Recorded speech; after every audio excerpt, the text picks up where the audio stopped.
I'm not quite sure what's going on here on set this morning. To my right is a gentleman with dark shades on.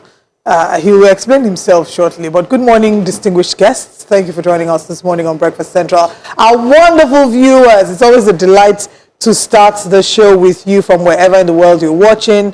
Those who are watching here in Nigeria as well as outside the country and the continent, you're welcome to Breakfast Central for the next 3 hours. We'll be taking you on a journey, bringing you up to speed with the latest happenings in Nigeria's socio-political and economic space. My name is Olive Emodi, and you're welcome to the show.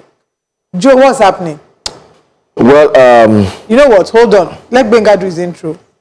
You're welcome to Breakfast Central, wherever you're watching across the world. And on the international scene, I'm always interested in what's happening across the globe, because it does have effects on what happens in Nigeria. President Donald Trump put up a post yesterday depicting himself as Jesus Christ after going on a tirade against the Pope, has come out to explain himself. He said no, he didn't mean to depict himself as Jesus Christ, that was fake news, that what he was is that he said he was a medical doctor. Red Cross to be specific. So I guess the jury is out on that. It's not for me to say if the President of the United States is lying or not.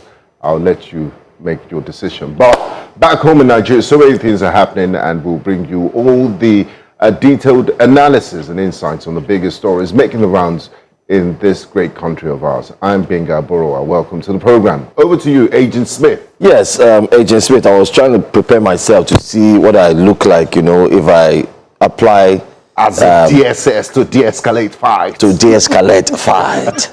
They want to de-escalate fight.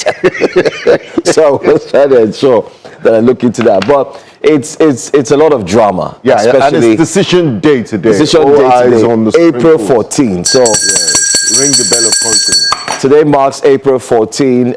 Former FCT, you could say also former Kaduna State Governor, Nasir El-Rufai will be returning to court today.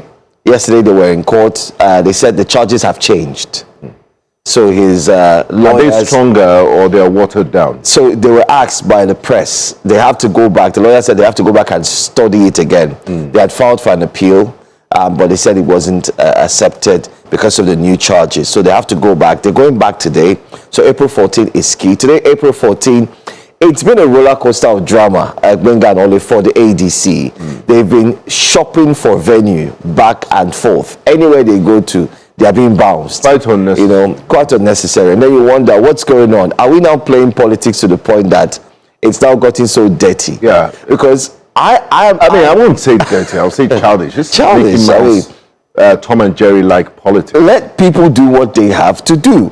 The court is saying that you cannot carry out your convention. ADC is saying that they will have their convention because it is an internal administrative process. It has nothing to do with the court. And if they've chosen to do that, they are humans. They are a body. They are a party. Let them do what they have to do.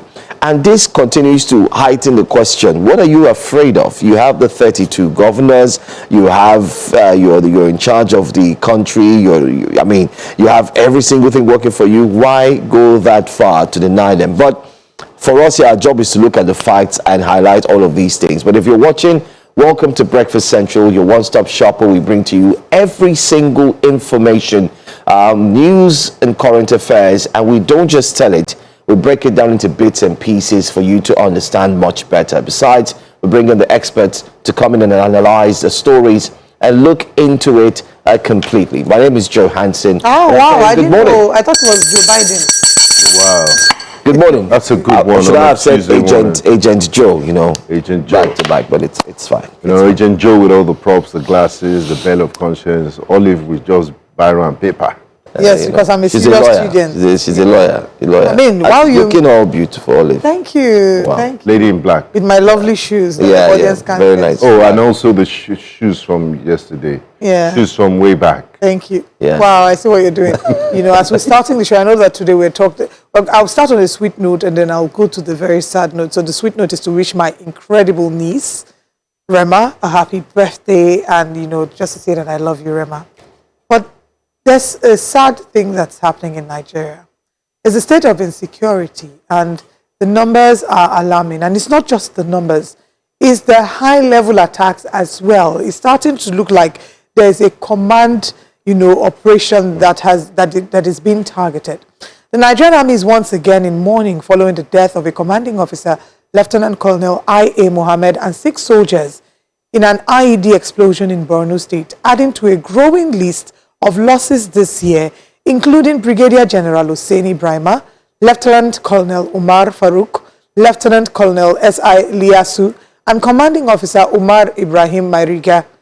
The military says the incident occurred as troops under Operation Hiding Kai responded to an attack in Monguno, with Lieutenant Colonel I.A. Mohammed reportedly leading from the front when his vehicle hit the explosive. This comes amid heightened concerns in the northeast following the recent attack in Beneshek and intelligence from a 15-year-old suspect alleging that armed groups are regrouping in Jili and planning fresh attacks. Taken together, the incidents point to a worrying resurgence, raising fresh questions about security strategy and the evolving attacks and tactics of insurgents in the region. Let's take a look. Return fire! Those machines, because of fuel, raise them up. Everybody is good. Get up! Get up! The ammunition don't finish. Get up! Let's go fire movement! Good one! Jump up from this side! On that, they are going up. There, let's go there! Let's go! Let's go!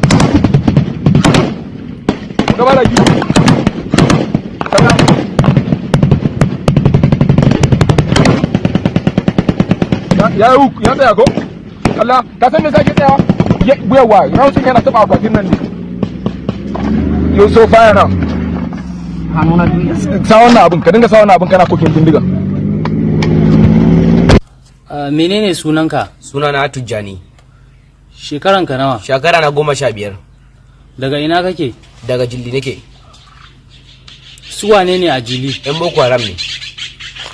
Akwai Boko Haram a Jili? Akwai Boko Haram a Jili. Menene sunan komandan ku? Babulama. The attacking Gamdu. Ku ne kuka yi attacking na Binishek da Ngamdu?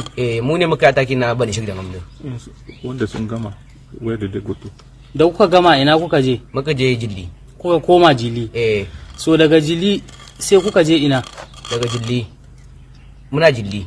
Daga Jilli ne yanzu aka tura mu je mu siya kayan abinci. Waye ya tura ku? Babulama ne komanda.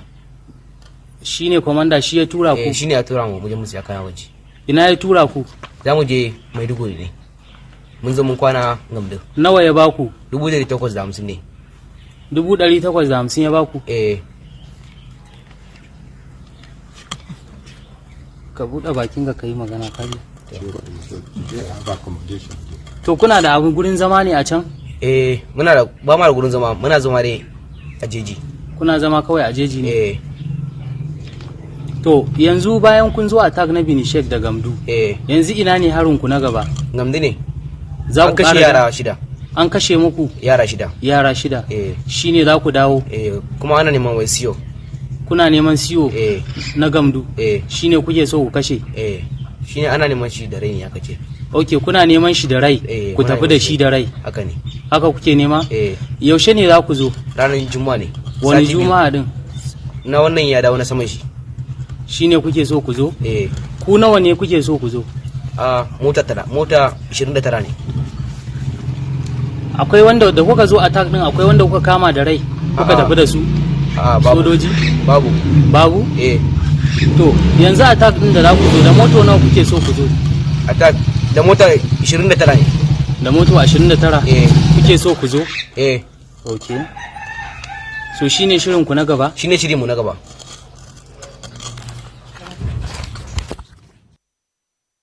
And these are just snippets of some of the challenges we've had to deal with in the most recent time. And, the reality of terrorism and, the fight against insecurity that Nigerians are having to battle with, especially in the northern part of the country. Now, the first thing we will notice from here is, first of all, the rolling command losses. I want to run through some of the people that we've lost. And I did start that earlier, but let me even just start with March this year. March 1st, 2026, terrorists attacked the military formation in Maeti, Bama local government area, leading to the death of Umar Ibrahim Mariga, the commanding officer, and other soldiers. March 6th, 5 days later, 2026. During multiple military attacks in the states, terrorists killed Lieutenant Colonel S.I. Liasu, the commanding officer of the 222 Battalion. Then, March 9th, this is just 3 days later, Lieutenant Colonel Umar Farouk and some other soldiers were killed when insurgents overran a military base in the Kukawa local government area of Borno State. Then, come to April, Brigadier General Oseni Brahima, 9th of April, during the coordinated attack on the 29th Task Force Brigade headquarters in Benishek. And now we're talking about this scenario. I think what we're saying is that insurgents are no longer just attacking villages. Back in the day, what we saw was that they used to attack villages. But what it seems like is that there's a strategic, attack on leading officers. There's been a chain of killings, high-profile killings. And that's not to say that, of course, that the lives of the other soldiers I was going to get to that. No. That's not to say that one person's life matters more than the other. But it's to send a message to say that even senior command officers, can get your senior command officers. But there's another thing that looks like may have happened more than once, that looks like a pattern, which is there's an ambush. It looks like the armed forces are repelling them. Then the senior person, the senior commanding officer, is going to go and inspect and then walks into an IED. This is not the first time that we're seeing an IED that is killing them. So what exactly is happening? And why are we having as frequent reports of this? It's almost like we're not getting a break.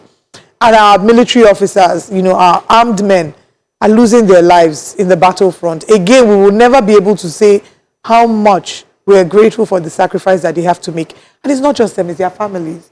It's wives who know that their husbands are on the front lines and may never come back. So they are not just serving, they're serving with their families, with children who automatically become fatherless. I don't know if their fathers will ever come back from war.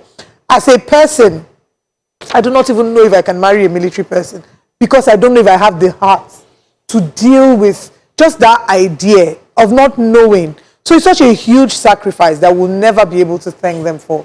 And our hearts really go out to the loss of, the ones who have lost their lives and lost families. But it comes back again to the bigger problem. We have an insecurity problem. A serious insecurity problem. And I think I'm not necessarily sure if they're really targeting senior officers, or maybe it's just because of the overwhelming force and the violence they're using that these senior officers are caught up in this tragic circumstances. Because even in terms of war, if you look at all the wars in history, it's for a commissioned officer to die in battle, it means it's very, very serious.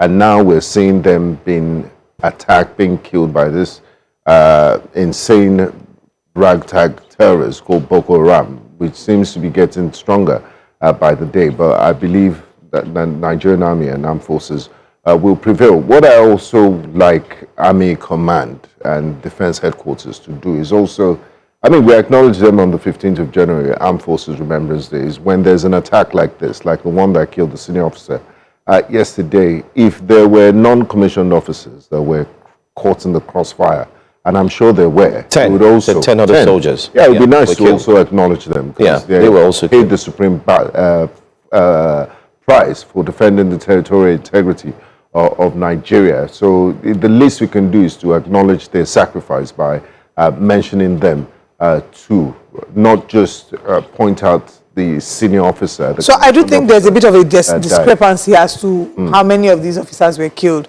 So Operation Hadikai's official statement that's confirmed by Punch, Premium Times and The Cable says Colonel Mohammed plus 6 soldiers dead. Daily Trust and PM News and local sources put the figure at Colonel Mohammed and 7 to 10 soldiers. So I do not think that we have a confirmed number yet. Defense Headquarters. We'll take the Defense Headquarters figures. But my point is, these people are, like you said, you don't think you can marry a soldier. They're paying the ultimate price, and they've signed their lives to defend Nigeria. And the least we can do is to give it all the urgency it needs. Let's root out this criminal element from society, and also do the needful, the non-kinetic needful, in terms of the pipeline, stopping the pipeline for recruitment by getting children back in school.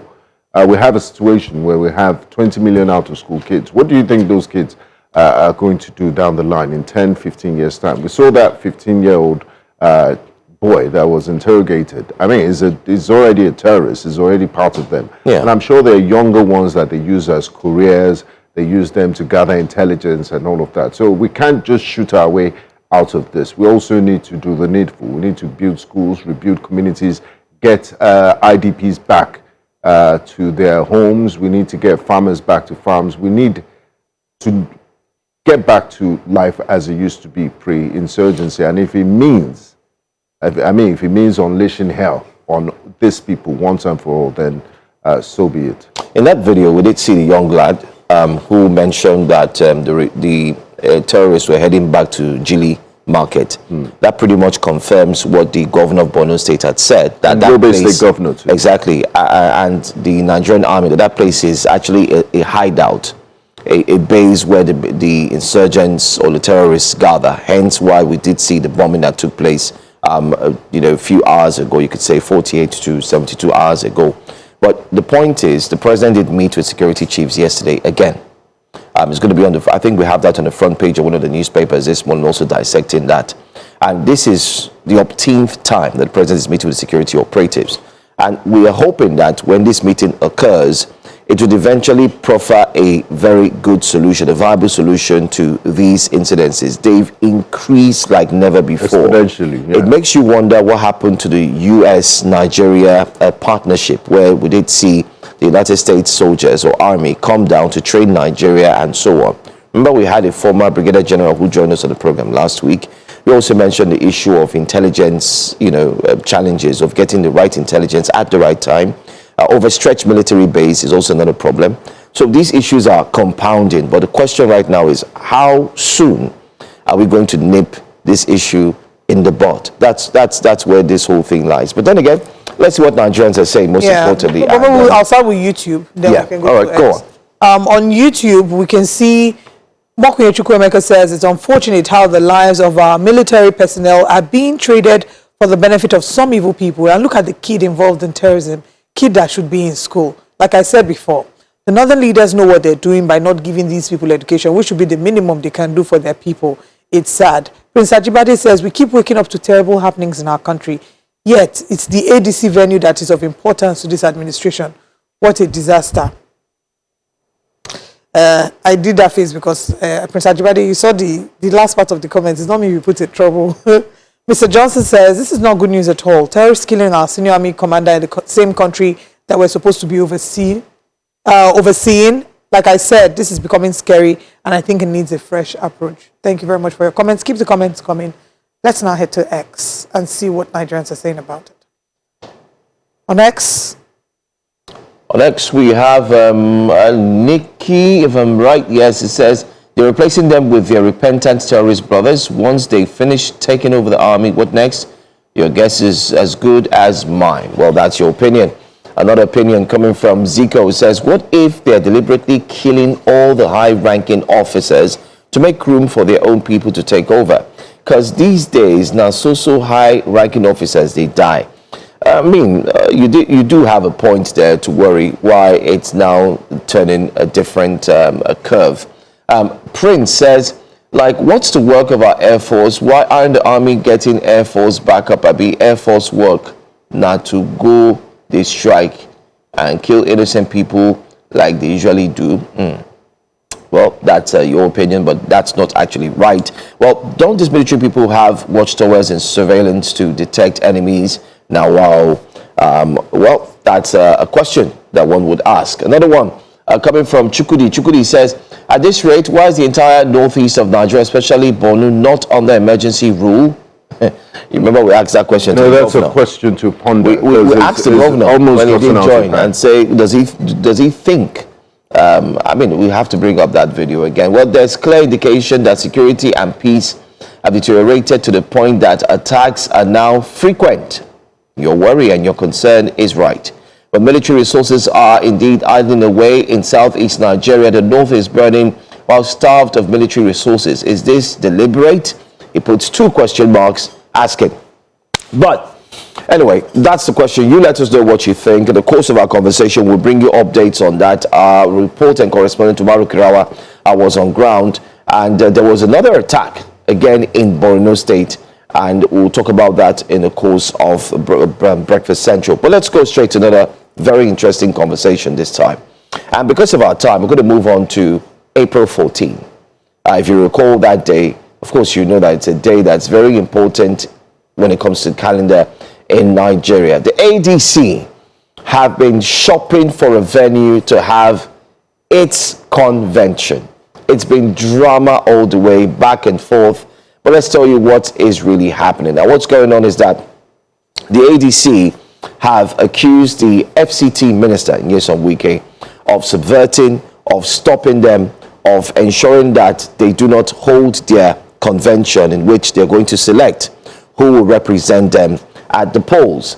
It's been a back and forth, and there's been tweets, press releases, non-stop, like the one you see on the screen there from the national spokesperson, Bolaji Abdullahi, where it says, after paying all the fees required, setting up for our convention tomorrow, which happens to be today, the owner of Rainbow Event Center has just informed us that he has come under pressure from the FCDA and Minister of FCT, Nyesom Wike, that if he allows the ADC the use of his facilities, his license will be revoked.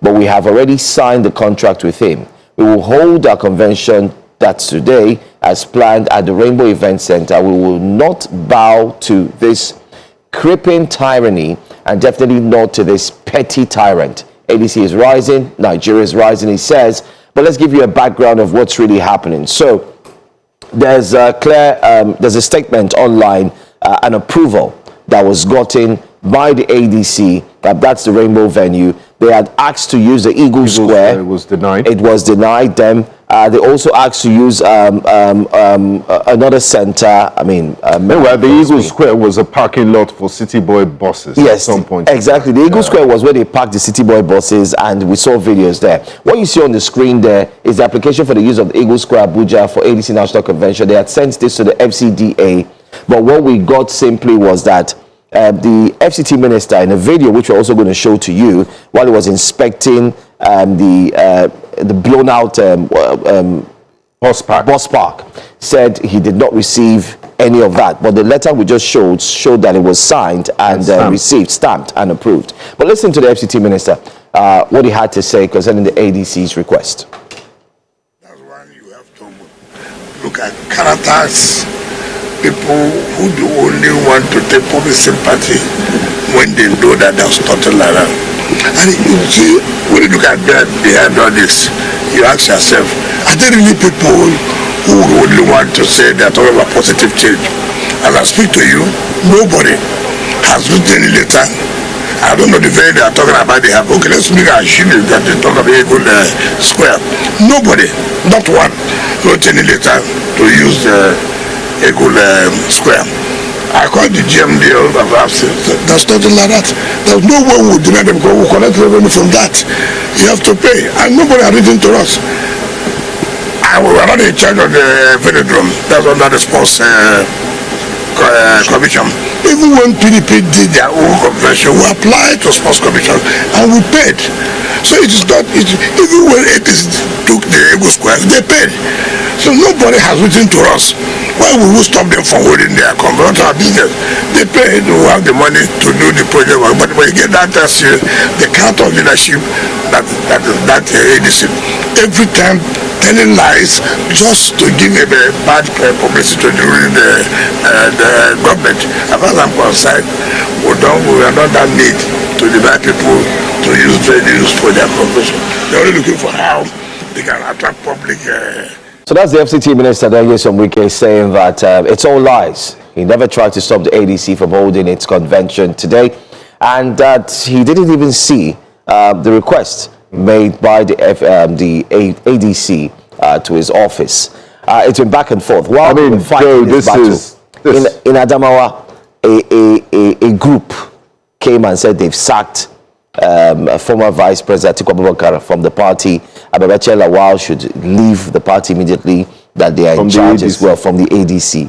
So it's basically like, it's a battle. All you see is like from different angles. Before they turn, they give them. Throwing landmines and spanners into the wheel into the works. There you have it. My 2 cents on this is that the Eagle Square belongs to all Nigerians.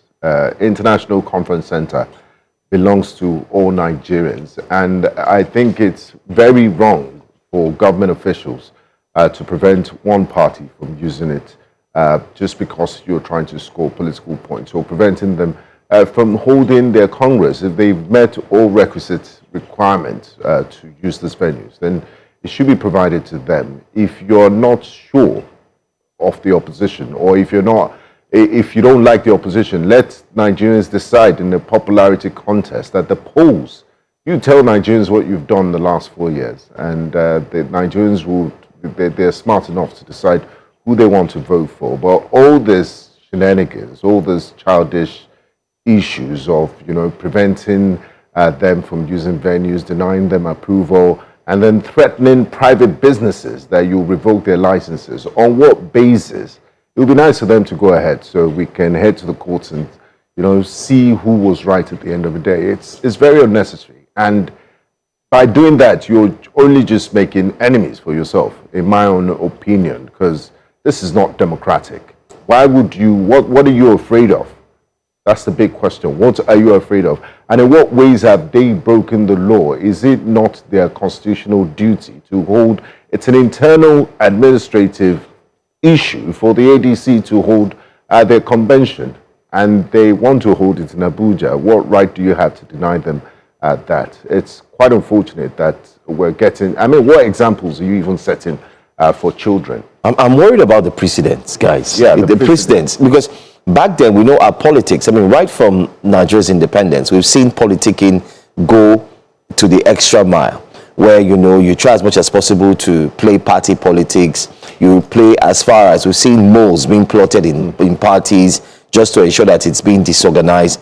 But what we see now is like a full-blown out, listen, I am going to block you whichever way. And we're saying hanky-panky and shenanigans. Exactly. So they're not even discussing issues anymore. So my worry is, in the future, just imagine, should another political party, may not be the APC, may not be the Labour Party at all, comes in, they would look at the playbook of what we're seeing now, and then they're going to double up on it, which simply means that it might lead to a state of, just one party rule, which is, listen, it's us or no other. So we decide what happens everywhere, the entire country, and then you say, where is democracy? I mean, we're all students of democracy. I don't think this order is coming from the highest level of government. I don't think Mr. President gave anybody any exclusive... I want to believe so too. Order that please don't allow these people... But who's calling the person? I mean, the person that is calling these shots is obvious. He's doing it, I mean, it's what you call eye service, so that Mr. President can see that he's working for me. Meanwhile, there's plenty infrastructural deficits in Abuja. They're not clearing the garbage. There's the bus park that is yet to be commissioned, or newly commissioned, that's falling apart. You need to look at the state of primary schools. The street lights in Abuja are non-existent. It's no longer green as it used to be. It's just, there's so much to do, but you spend all your time politicking. You take 20 days off to do local government tour in River State. So there's a lot more to be desired than what we're getting. Nigerians deserve better, and Mr. President should call those who are working under him to sit up and do the jobs they were appointed. So in a way, I honestly would love to play devil's advocate, and why I would love to play devil's advocate is because the FCT minister has come out to say that he did not in any way stop any of them from using the ICC as well as Eagle Square. I really want to do that, because at the end of the day, you would ask yourself, what proof do they have? Yes, they say they tendered the document. Was the document confirmed to have been received by them? I really want to do that. However, why people would easily link the FCT minister to this is because this is not the first time this has happened. 2nd February 2023, FCT minister, the government of Port Harcourt, had granted approval to the PDP to use the Adokie Emeka Stadium. Exactly. February 7th, that was rescinded. What happened? It was still politics. So if you see that this has happened before, what often happens is that because of previous character evidence, many would jump to the conclusion that, it's the voice of Jacob and the hand of... The witch cried yesterday night. The baby died in the morning. So really, opposition politics... Opposition is a very key part of our politics. We say it all the time, that what really is a win if there isn't a competition if every party believes that they have done, or if the current administration believes they've done a good enough job, it will be determined at the polls, not before the polls. The ADC should be allowed to have their convention.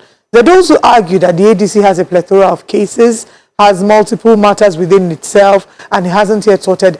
Allow them sort out their drama.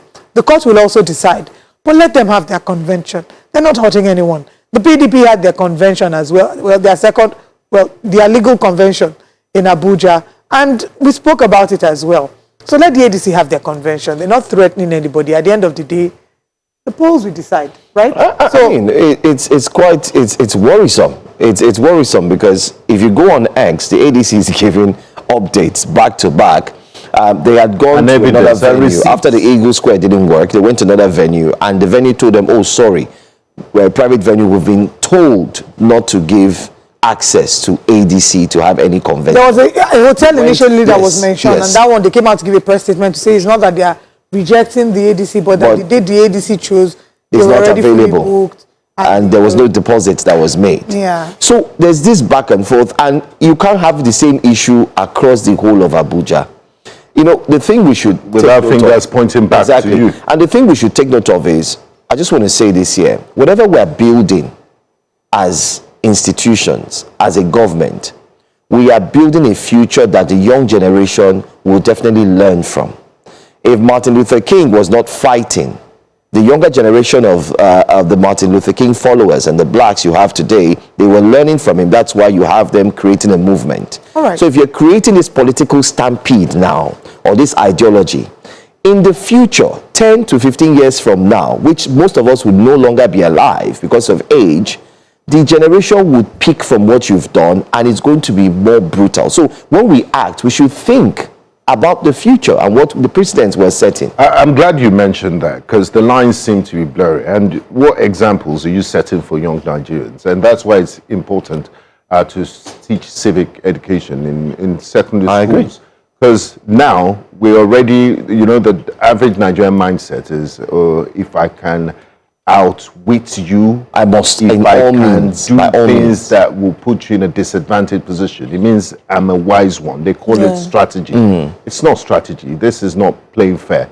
Okay. It's not being gentlemanly. So allow them to use their venue. Like Olive said, let's meet at the polls. And but another angle to the conversation again, I want our producers to please put the document that was alleged to be the document where they applied. I believe that that document had 7th of either April or 7th of May. So we can see this document. This document was stamped. So let's pause, please. The application was done allegedly on the 7th of April, 2026. And this is the part that I wanted to speak to. The fact that there was a stamp, because usually it's one thing for one person to say that you've served notice. Can you say that the other person received? So if it has a stamp of the office of the Honorable Minister, and then there's a signature. So we will then ask, who received it in the office of the Honorable Minister? How does he have the stamp of the Honorable Minister? And whose signature is that? So these are the areas. It was received at, I think, about 3:15 p.m. thereabout, or 2:15, I don't know, I'm not sure. So these are the questions. There should be a proper, thorough vetting of this document, especially, and I would say that it's one thing for the minister to say that he's not stopping them in any way. But because the times are sensitive, the polity is heated, and you know that they are looking for anything to quote-unquote nail you, the easier option would have been to say, you know what, I'm not stopping you people, I'm not involved in this, but seeing as there's a possibility that this could be twisted out of proportion, I'll do whatever I can to help you get access to your convention. Who owns the Eagle Square? Binga. Nigerians. It's simple. It's not under the name of an individual. Regardless of party affiliation. Right. It's Nigerians. Okay, so let's get the reactions of Nigerians. We'll start from YouTube and then we will head to X. Let's see.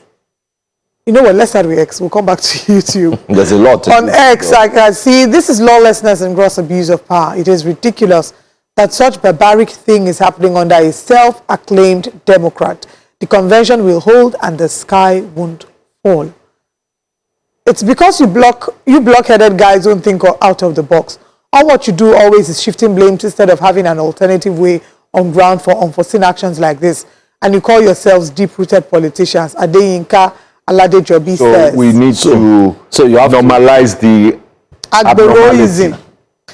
So you're blaming them for trying to do things right. Trying to do things right. In other words, if they also now get into power, do you think they will play fair?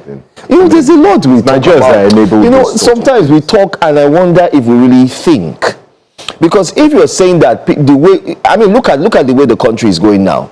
It's becoming lawless day by day, whether you like it or not, because people are now starting to see that doing things the right way no longer works. I'll give you an example. Look at the power sector.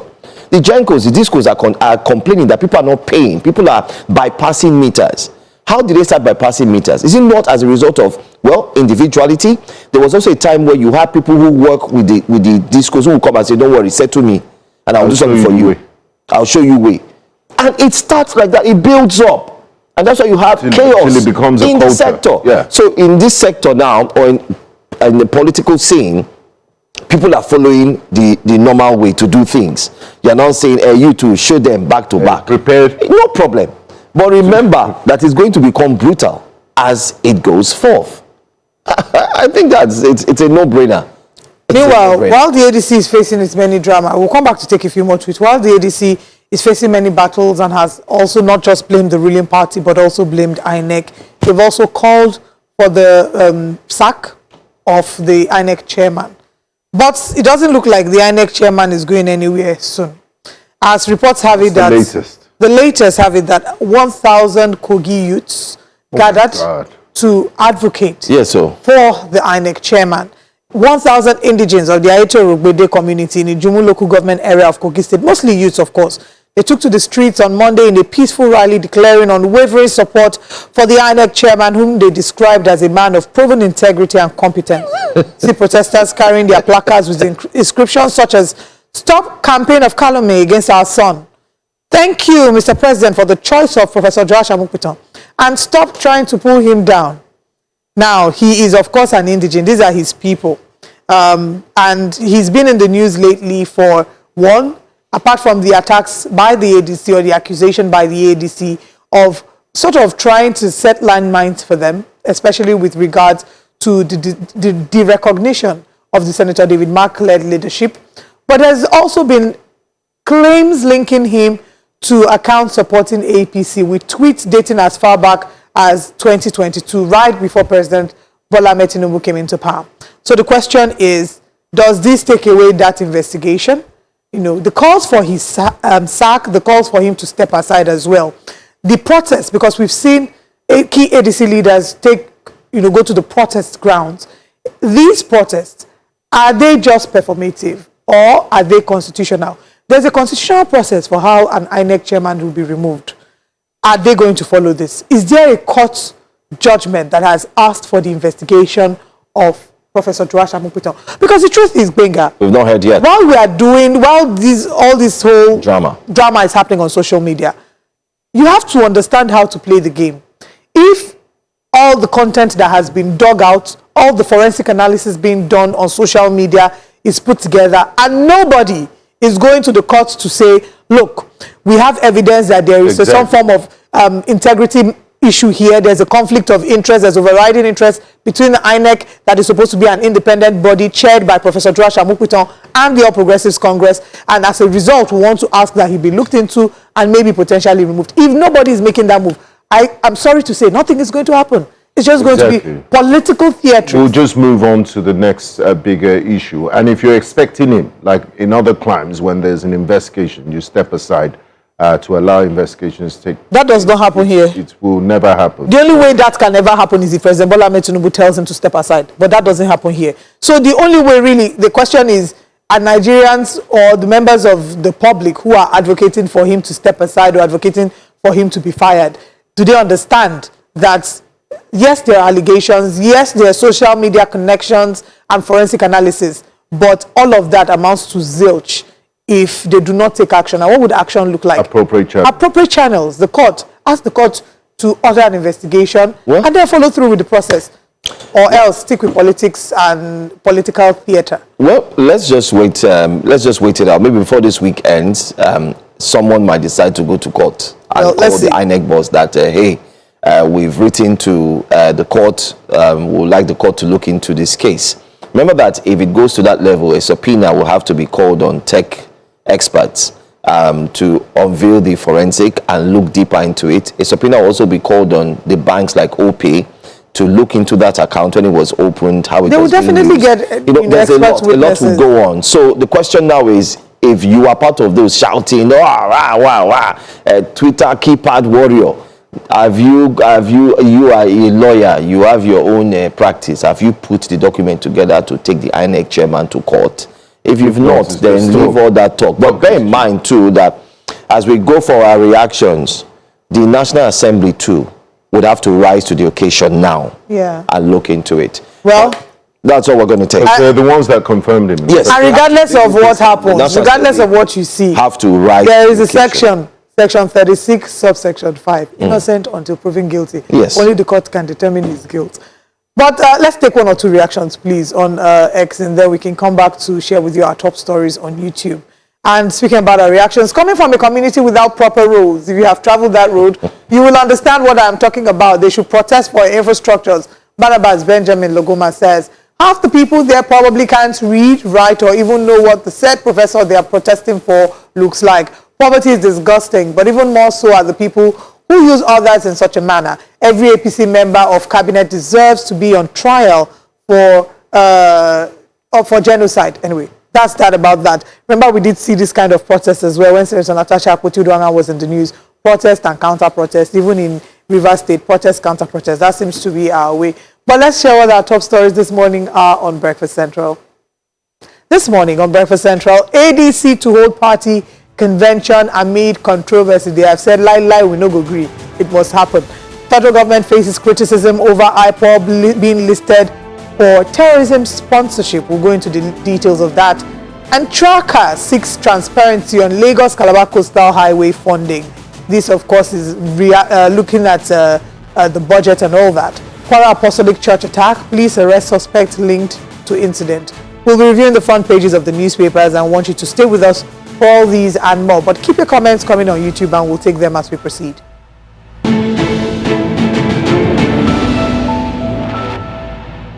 Thanks for staying with us here on Breakfast Central. Let's go straight to our first story. Accountability concerns are indeed mounting over Nigeria's ambitious 15 trillion naira coastal highway project following sightings of visible cracks in sections of the road and the federal government's failure to respond to a freedom of information request on the project. The highway, touted as a transformative infrastructure project expected to boost connectivity and economic growth along the coastline, is now facing scrutiny over construction quality and oversight. Just take a look at this video.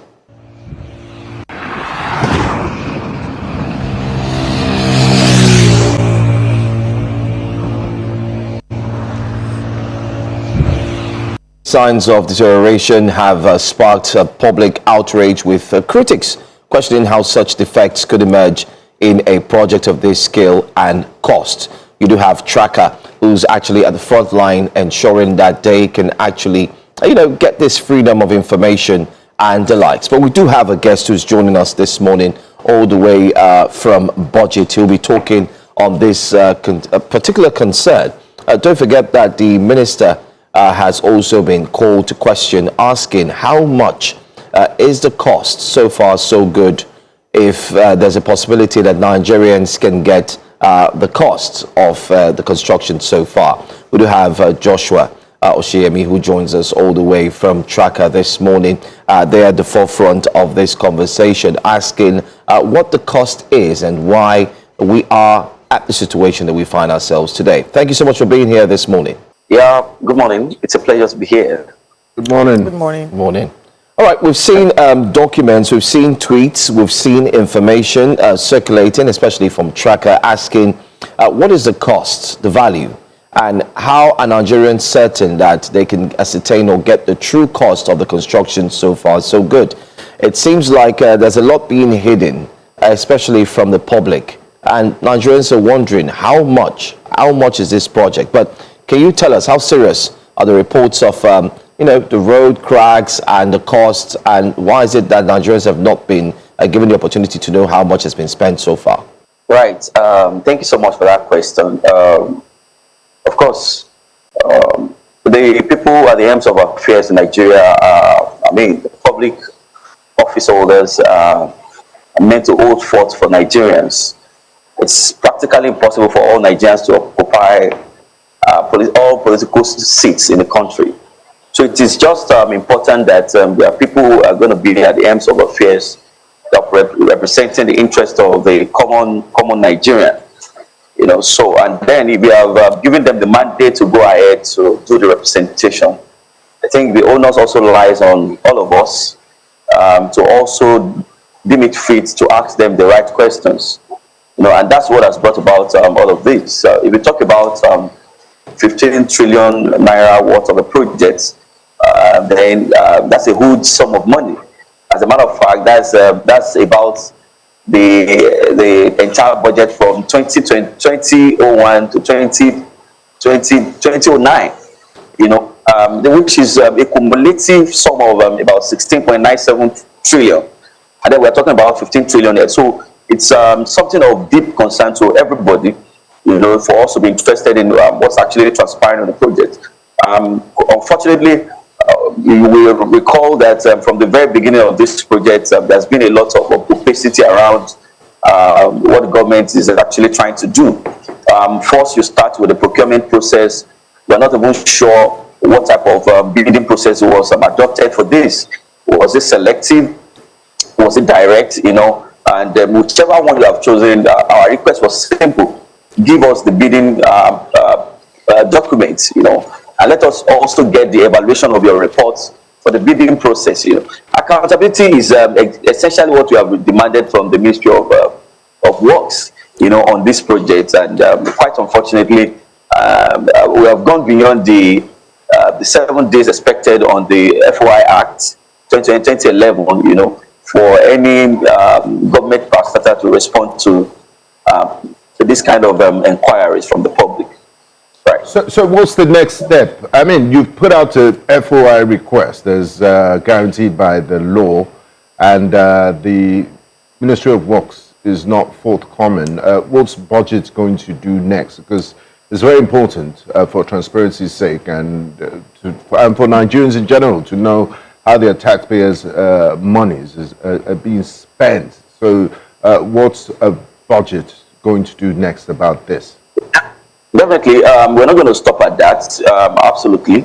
So we'll still continue to follow up with this to ensure that we get the right answers. If it requires us to also engage the legal implications to this, definitely we will have to deploy that into this case, just to ensure that whatever information we have requested from this ministry is also gotten eventually. Yeah, I'm very confident that, of course, this must have gotten to the table of the Honorable Minister, then we're still also expecting that at some point it's going to respond. But if it doesn't, then, of course, we will have to take it up in another dimension, definitely. The reports we hear is that the federal government has not responded to this FOI request. So, yeah, we're talking about what, how significant that is. And then let's talk about quality control as well as project supervision. How would you say they fared in that regard? Right. So in terms of the response, I'm not surprised, because that's not the first time we're writing to the Ministry of Works. But the only thing that I'm bothered about is the protection that we are giving to our institutions. It is not right that you are flagrantly violating the law. Then believing that there's not going to be any consequence whatsoever. So that aside, about the M&E component of the work, I think the ministry is trying in its best capacity, but then of course there are necessities for them to do more in terms of how they follow up with all of these projects. Of course, I can see the video that you played before at the beginning of this program, and that's to tell you that they need to do more in terms of how they are actually following up with all of this. And we recall that part of the request that we also made was that how do you ensure that there is a tight M&E component of this work, just to ensure that we don't have issues like this, and then we don't eventually have this project abandoned eventually. What are the implications or punitive measures that you have put in place to ensure that there are no breaches of this contract. So we have requested all of this from the FOI that we sent to the ministry, and then we're still expecting that something is going to happen eventually. All right. Right. Okay, all right. I mean, in case nothing happens eventually, what's the next step, especially for Tracker, while tracking all of these, constructions that's done? Don't forget too that there's a case, I beg your pardon, in court seeking to find out the owners of the company and how the bidding process was carried out. Is Tracker also looking into this in its request? Yeah, definitely, yes. I mentioned it. If you look at the FOI letter that was circulated in the media, you will see that that's even the first request from us. It's about the procurement process in its entirety. How did you arrive at the contractor that you're using, right? Of course, what type of bidding process was adopted? Was it direct? Was it selective? And then if it was selective, let us have the list of all of the bidders, and then let's also get your own evaluation report of how you eventually arrived at who has won the contract, right? Of course, we are so much interested in all of this. As a matter of fact, that happens to be our first request on the letter that's circulating all over. Okay, do we also, or are you able to share with us information in terms of compensation? Because we know that there were businesses that were demolished in the course of this project coming to light, Landmark Beach being one of them and the one that was sort of taking the lead. So do we have any information as to how much, compensation has been made, and if at all, compensation has been made to most of these business owners? Right, I don't have any information about that, right? And that is why we're not supposed to be speculating about all these answers. This is public service. Whatever you have done, you should make it public and make it known to all Nigerians. We don't have to be scrambling around and scampering around for information. So this was also part of what we requested from them. Of course, we requested for the environmental and social impact assessment. Yes, I was about to ask of that as well, because I remember that it caused a big issue in that press conference with the minister, and he did promise to give the environmental impact assessment report. Was that ever given? Exactly. Yes, it was, but of course it was given in parts. The evaluation report that was given was just for about 104 kilometers out of 700 kilometers of the road. And this was not even presented at the very initial stage of the project, and that's to tell you that's bringing up another issue in itself, which is about due diligence over delivery. So we should proceed should this environmental report now, environmental assessment report, precede what's it called, the beginning of the project itself, or then the commencement of the project should be what precedes the report that we are getting from you. Recall that the project itself started in March, and this evaluation report never came until around August or thereabout. And then it's even in part. We've not even gotten the concluding part of the assessment report as it stands. Right. Okay. Mr. Oshie, there's a cross-section of Nigerians that believe, this is a fantastic project. It's going to open up economic corridors. It's going to create so much employment for Nigerians, and that Tracker is just being a clog in the wheel of progress and budget. How do you respond to this, Nigerians? And in addition to that, especially those Nigerians, for example, who have started to ply the coastal highway and say that, this was a very good idea. We're able to boycott the traffic on the Lekki-Ekpe Expressway and get to our destinations faster. So why should transparency be important to them? Right. And I like the second question from you, of course, there are two different things. The benefit of the project, of course, is something everybody's going to enjoy. Or anyways, people that apply that axis of the road, especially the 47.47 kilometers that has been released thus far. Definitely decongested the traffic in Lagos around that axis, And of course, I'm not saying that there are no pros to this project. No, that's not what we're saying.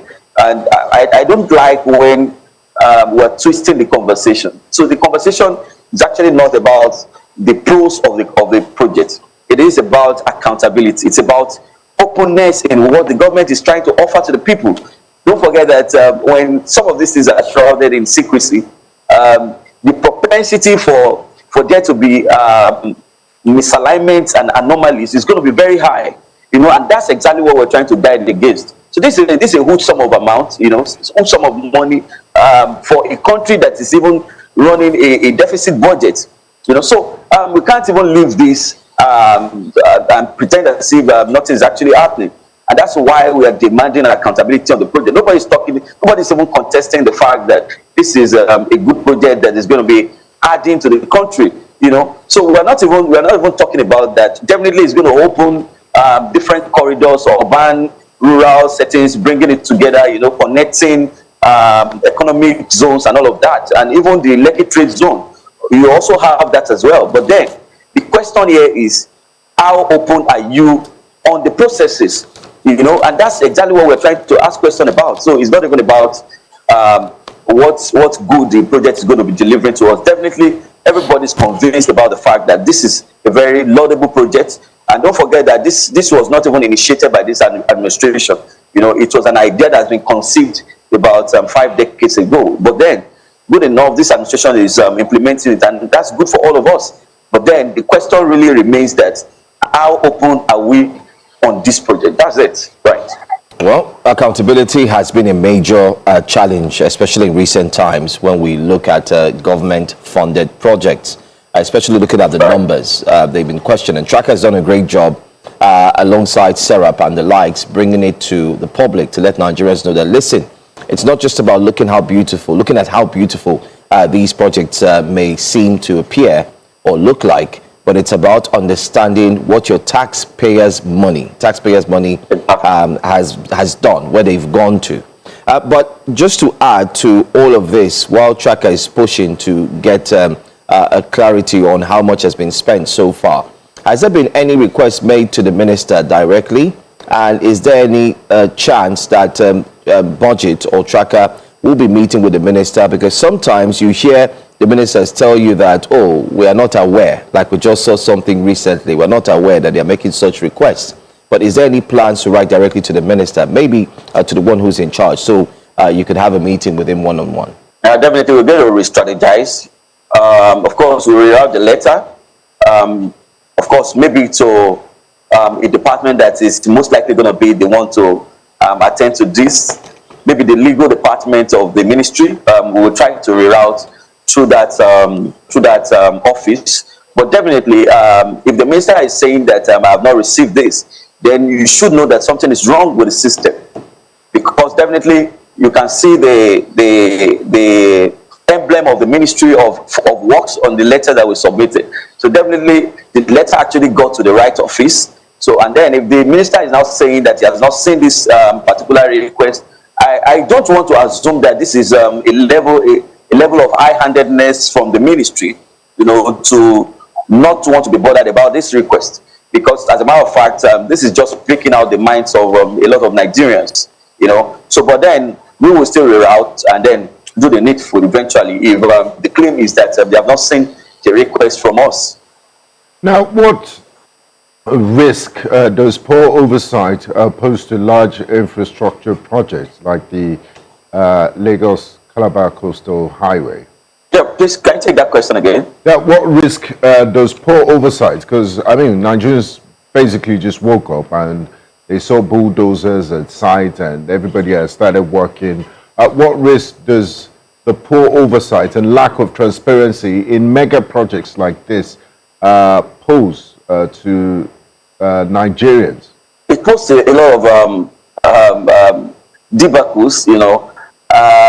We recall that recently we just pushed out a report that was talking about 24 billion naira being wasted, as I would call it, because most of those projects are abandoned. Most of them are not even delivering any goods to the citizenry, you know. And this is where poor oversight, this is what poor oversight does, you know. And that's exactly what we're trying to avoid. That's what we're trying to ensure that is not missing out in this. This is not meant to be a form of charade or a form of political optics. No, that's not it. This is a laudable project, but then if it is not well oversighted, of course there are the issues that have plagued the previous projects that have not been properly oversighted is also going to be happening to this, and that's exactly what we're trying to prevent on the long run. Abandonment is one of them. Fund siphonment, of course, is also another. So and then this can be actually avoided. If we are as Nigerians proactive as fast as possible, to ask the right questions and to follow up with all of this. Don't forget that you have mentioned over and over on this call that these are taxpayers' funds. So these are funds that belong to myself, to belong to every other person in Nigeria. And so we cannot all sit and believe that government is doing this all in our own interest and not ask questions. So if you are doing this in our favor, then nothing stops you from responding to whatever FOI bringing or whatever request anybody is bringing to your table. And just clear the air, make everybody be at peace with the project, and then we can follow whatever response you have given to us to say, oh, at so point, this was the response you gave us, and then we are following up with all of this. So poor oversight on this project is going to do a lot of harm to the project eventually. Yeah. Thank you so much for speaking with us, Joshua Oshiemi. Let's hope that the ministry will indeed respond, and the minister will be more than willing to address Nigerians and tell us what the taxpayers' money has actually done. So far, so good. But it's a great infrastructure, whether we like it or not. It's going to connect a lot of states together, improve economic viability, name it. But then again, like you said, transparency, accountability really, really matters. Thanks for your time, and thanks for the Thank you, Mr. Oshiemi. Have a nice day. Okay. Away from that, well, we're still talking about infrastructure. Well, our reporter, Ni Omoni, decided to go deeper into a recently commissioned infrastructure in Lagos State. Now, this infrastructure was one that got a lot of persons talking. We're talking about the commissioning of a new bridge in Lagos. Well, let's see if we can get that report up and running for you in line with what we just discussed, what Tracker is doing. But we do have another one that we also need to look at. Take a look. For many residents, including Olushola, the reality of a commissioned yet inaccessible bridge is already taking a toll. I was thinking that when I reach here now, there will transport for me to Okpebi, and the road is blocked. We are doing for even myself, what do I do? The bridge itself is not open, and they said it's officially open. So this is the question that is helping us around here. 4 days after its unveiling on April 9, the 4.52-kilometer Okpebi Link Bridge remains shut to traffic, despite expectations that it would significantly ease movement between Okpebi and Maryland, amongst other areas. The continued closure is causing frustration among commuters who had anticipated immediate access following its commissioning. This now everybody don't get away. Me don't want to push my wheelbarrow and the tire my forehead. Was no good. Something we don't open. Must open now. Finish. I'm taking this order to my 12. So on my way going, I have to go and turn like this. So from Okpebi, instead of me coming down street, I have to go and turn in Maryland. So I turn in Maryland to see, for turning in Maryland, let me just follow the Okpebi. Let me just park my bike here. Since they just did it for politics. Yes, that is what I will call it. They just did it for politics. They say Tinubu is coming. Since he did not come, they blocked the route. Why? Because they haven't finished doing the route. While some speculation links the delay to ongoing works around the Towing Street axis, that section does not directly connect to the bridge, but rather to adjoining roads. Efforts to obtain official clarification from relevant authorities have so far yielded no response. For now, a project intended to ease congestion remains out of reach, forcing many commuters to rely on existing roads or, in some cases, walk the distance. In Lagos 4 News Central, Igbalani Omoni. Commissioning something that is not ready. I think maybe we should look into that. Remember the coastal road? Commissioning 5% of the 700-kilometer coastal road. I mean, these are things you see in Nigeria. But I guess the reason, and why the rush? Mr. President is not going anywhere.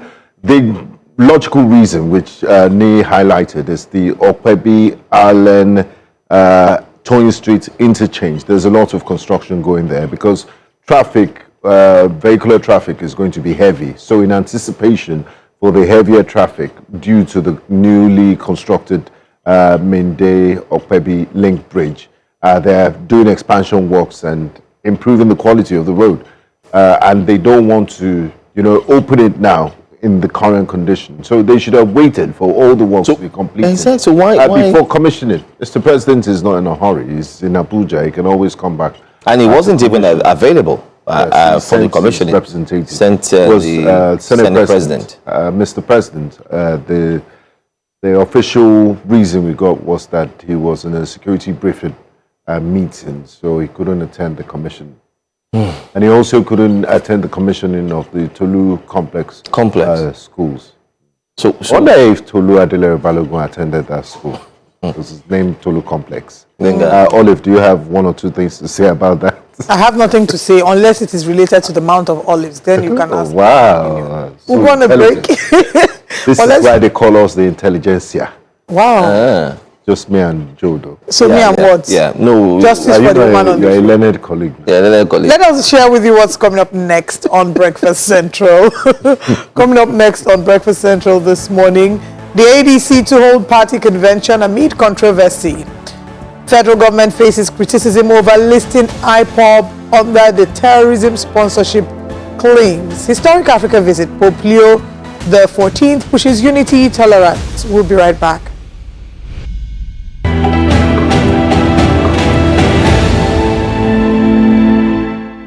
Hello, welcome to Breakfast Central. Welcome back to Breakfast Central. Yes, we welcomed you about an hour and 19 minutes ago. Pope Leo the 14th has arrived in Algeria, marking the start of a historic 11-day tour across 4 African nations. The visit, the visit, across 4 African nations. The visit, his first overseas trip of 2026, underscores the growing significance of Africa to the Catholic Church, the fastest expanding region in faith globally. The Pontiff is expected to visit Algeria, Cameroon, Angola, and Equatorial Guinea. News Central's Banganis Ziba reports. Algeria, a land of rich history and diverse faiths, now welcomes a momentous visitor. Pope Leo XIV arrives on the first 11-day African tour, marking a rare papal presence in a predominantly Muslim country. His mission to foster understanding, unity, and tolerance between Christians and Muslims, an effort grounded in both faith and shared humanity. During the visit, the Pontiff is expected to tour hospitals and prisons, places where compassion and hope are most needed, extending a message of care beyond borders. However, there are mixed feelings to his visit. زيارة البابا للجزائر تعتبر يعني كما قال السلام للجزائر حتى يعرف يعني الجزائر شنو هي بشعبها بدولتها ثقافتها يعني كما نقولوا هذا شيء مشرف للجزائر.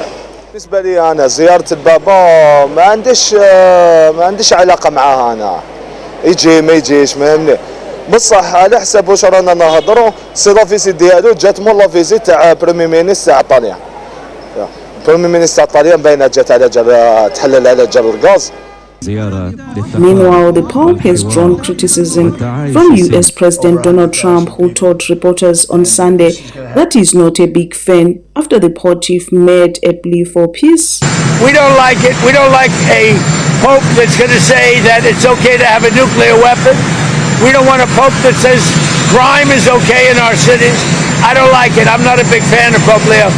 He's a very liberal person, and he's a man that doesn't believe in stopping crime.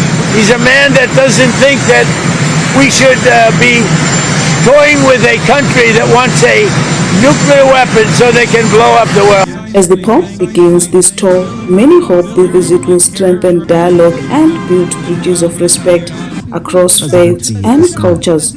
For News Central, Wongani Sizip. Well, let's tell you that the Nigerian Police Force says it has arrested 33 suspects linked to the attack at the Christ Apostolic Church in Ekiti local government area of Kwara State in November 2025, which was last year. The Force Public Relations Officer Anthony Placid made this known, saying that the police intelligence response team during a coordinated operation in Kogi and Kwara States apprehended suspects. Now, he adds that the 17 others were arrested at various locations with the 17 rifles that was actually seen, 111 rounds of live ammunition and magazines recovered. Our correspondent Idong Joseph has more in this report. First, among the 7 cases is the arrest of a suspect linked to criminal conspiracy, kidnapping and banditry with an FMC rifle recovered from him. Arrested one Musa Jubrin in connection with criminal conspiracy and unlawful possession of firearms. The arrest followed an earlier operation on the 26th of December 2025, during which one FMC rifle and an empty magazine were recovered from the suspect. Preliminary investigation reveals that the suspect procured the firearm from one Bala, now at large. While the police say efforts are ongoing to apprehend accomplices and other members of the gang, a 4-member robbery syndicate was also apprehended for mounting fake checkpoints to robbing unsuspecting members of the public. Recovered from them were a locally fabricated rifle, a revolver pistol, live cartridges, and a complete police mobile force uniform used as a decoy.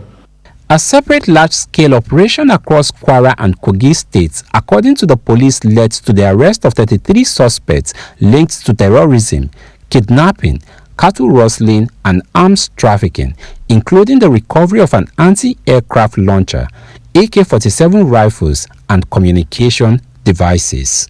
Following the attack on Christ Apostolic Church in Eruku Town, Ekiti local government of Kwara State, on the 20th of November 2025, operatives of the IRT, acting on credible human and technical intelligence, conducted coordinated operations across Kwara and Kogi states. And in the process, the preliminary investigation reveals that the gang was involved in criminal conspiracy. Also in the Federal Capital Territory, 4 other suspects linked to one chance and robbery operations were arrested along the Day-Day-Kuba axis. The police said the suspects were involved in multiple criminal incidents with recovered items traced to victims. In Abuja for News Central, Idong Joseph. Okay, so we could see... There's a new sheriff in town. And we can yes, see a new his work. sheriff is in town. And I want to use this medium to commend the Nigerian Police Force. We must commend them today. And yes, while we're commending the Nigerian Police Force as well, it's not just with the report we saw, but over the weekend, starting from last week, there was a video of 2 young men. One was an artist, and they were driving, just along Lagos, and they were stopped by police officers. Policemen were told them that they were going to search them, and then they started searching them, and they asked the police officers, okay, go ahead and search the car. They searched the car, searched their bags, and only for the police officers to tell them, no, bring your bags. You have to follow us to where we are going to search you. And we could hear the young men telling the police officers, this is the first time. Why must we bring our bags to follow you? Why do we have to follow you? Why can't you just search us here? Good enough. There's a new law in town, and I'm sure Nigerians know about it. You can record the police officers. It's now legal. So the question is not whether Nigerians know about it. Are these police officers aware? So let me explain why it is very key. The new sheriff in town, the IGP, through its Office of Communication, has also informed police officers that they need to allow Nigerians to record them. It's clear. The police officers know that. Okay? So what these young men did was good enough. They didn't bring out their phones. Some brought out their phones, but they had their glasses on and they were recording. And they were taken by these police officers to another location where in the process of taking them, we could see them being threatened. You know, why are you wearing glasses? You know, some were even, you know, being attacked, tapped from the back. What are you doing? Who are you? Why are you dressing like this? And so on. And it became a case of, oh, we're no longer searching, but we're going to intimidate you to the end. There's also a case of youth coppers who actually, police officers stopped them and asked them, oh, anything for us. After searching them, they said, please send us something. And the youth coppers were able to send them. While in the process of sending them something, allegedly, the police officers saw the money in their account and then took them to a bush and told them to drop some money. This statement is clearly made by Harrison, who also put that on his X. But where are we going to all of this? And they were summoned to Abuja. Exactly. Yeah. The good news is that the IGP of police has, you know, summoned the police officers who carried out the bad eggs. And right. they're actually facing the case now. Yeah, very important there. So kudos to the police for, you know, the arrests that have been made. And we'll continue to talk about this. But insecurity is obviously a big conversation that we will have here. The move that has sparked a fresh wave of debate, the federal government recently released a list naming several individuals and IPOB as sponsors of terrorism in Nigeria. The government maintains this is a critical step in choking the lifeblood of insurgency. But concerns are mounting over the criteria used for these designations, the lack of prior judicial scrutiny, and the potential for these labels to be used against dissenting voices. Joining us to help us navigate the thin line between the national security intelligence and civil liberties is the security intelligence and investigation expert, Dr. Yahuza Getso. Thank you very much for joining us. Good morning. Thank you for having me. All right. Dr. Getso, let's get your thoughts about naming IPOB as terrorism financiers. There are many who argue that it amounts to contempt of court since IPOB status is still being contested legally. Does this, do you agree with this argument, or what are your thoughts in general about it? Well, first of all, let me start by commending the Inspector General of Police, Mr. Tunji Disu, because of the way and manner to which he is handling so many fragile issues, like the issue we recently talked about. And there are many things that I have heard, and we are documenting and we are following up. And we believe that really Nigeria need people like him. But he cannot deliver alone. He needs the support of all other police officers and men. In respect to what you have just mentioned, yes, of course, I have gone through the release list by the federal government in respect to the financiers of terrorism. The first the first thing I will start with is by commending the leadership of President Bola Ahmed Tinubu, the Commander-in-Chief of the Federal Commander-in-Chief of the Armed Forces of the Federal Republic of Nigeria, for taking this bold action, even though we have had it since the time of President Obasanjo between 1999 and 2003, 2003 and 2007, and even during the era of short era of Malam Umar Musa Radu and that of Goodluck Ebele Jonathan, followed by that of President Muhammad Buhari, and the President Bola Ahmed Tinubu follow suit. Each of them have been saying that we know the terrorist financiers and we are going to release their names. It's quite commendable and it's a bold action and it's really a good step having the list. But my concern, you know, when you have a tree that is disturbing you with its leaves falling everywhere and scattering your house and then making it difficult for your wife or your maid to clear the house. After clearing the house, immediately you will see the DT still coming back. And then you keep telling them, shake the tree. Make sure that all the leaves are down and all the fruits are also sucked out of the main tree. But you still allow the roots and you allow the leaves to continue. This is quite not good. And I believe that having the list is different issue, while utilizing the list is a different issue entirely. So it is quite good and commendable to have the list. But the question is, what are you doing in order by having the list? Yes, of course we have the list. So what are we going to use it for?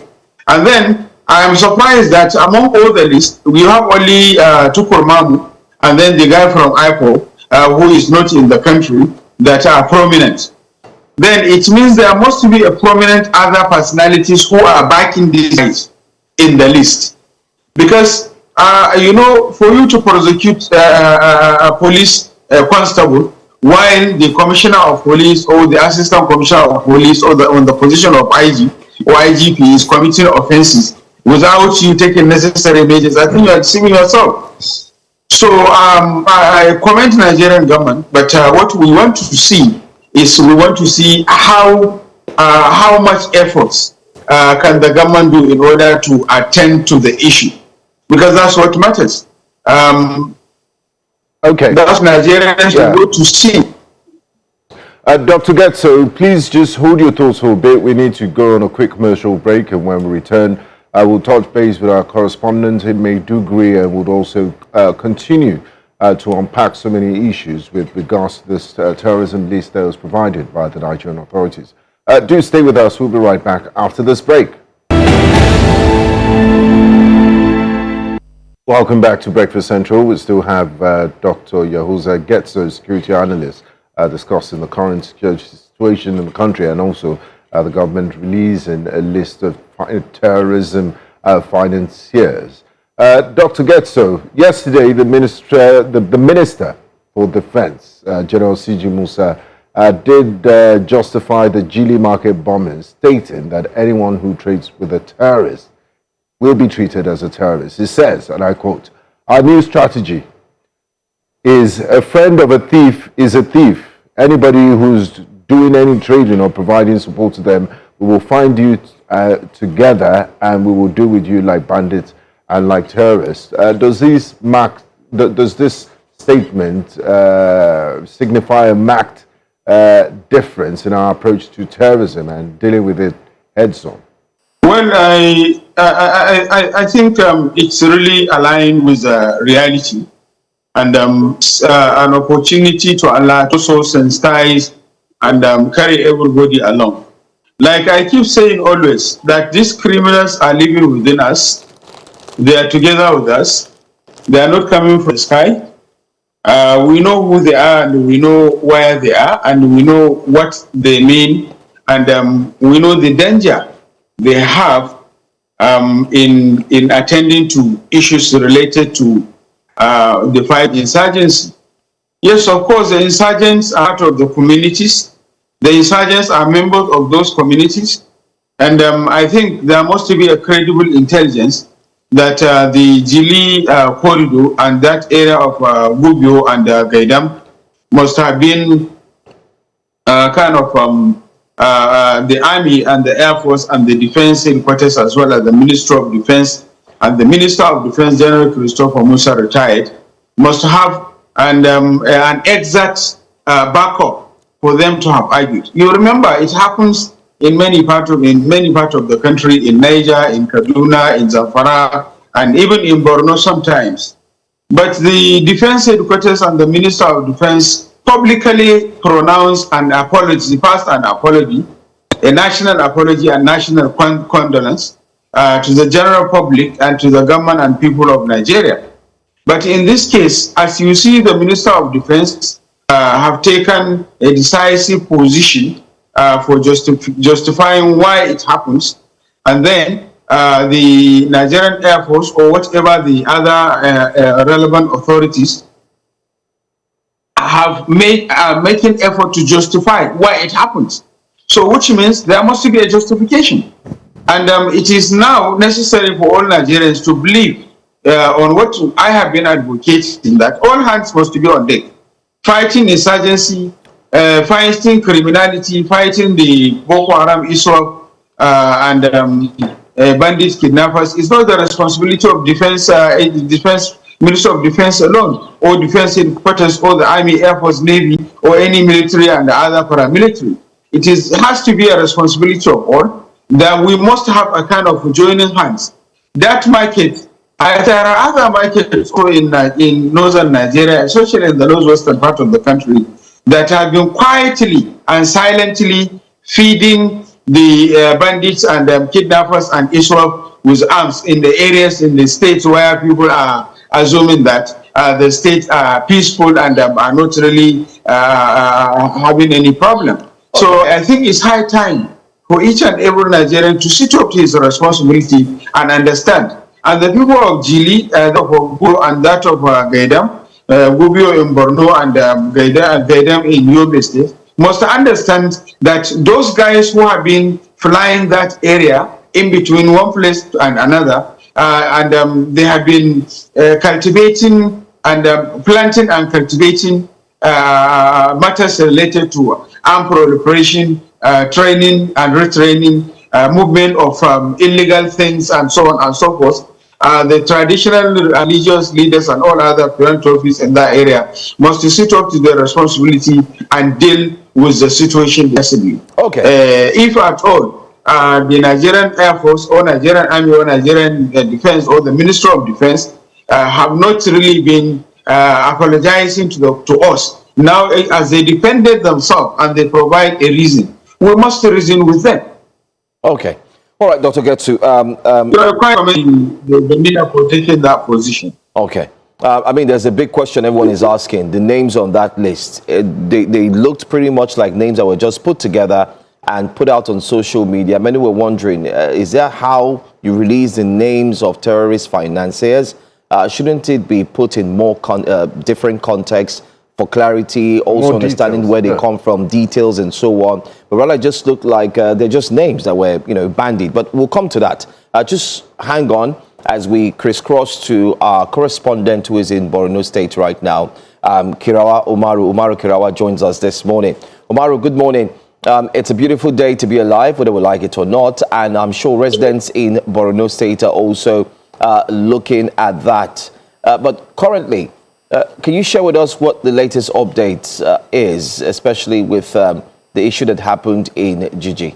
What the update is that the unfortunate death of the senior commander commanding the command in Manguno and 6 other soldiers, according to the statement issued by the media information officer of the Joint Task Force Northeast Operation, Hadinkai Lieutenant Colonel Sani Uba, has sent shockwaves across different communities. This is not the first time that some of the senior military commanders have been killed in the front line. But this one is sending another signal, particularly with regard to the reaction of the community members, particularly online, on the internet, on the social media, on the various platforms. The strategies of the terrorists have changed. They are now targeting senior military officers, the commanders, the brigadier generals across different area of operation in the Northeast. And this is said to call for a paradigm shift in the counterinsurgency operation in the Northeast to ensure that these terrorists are finally tackled, they are finally wiped out, in the words of the Minister of Defense when he came to Maiduguri, saying that the soldiers know when to shoot, and the military high command has given them marching order to shoot at any terrorist when sighted.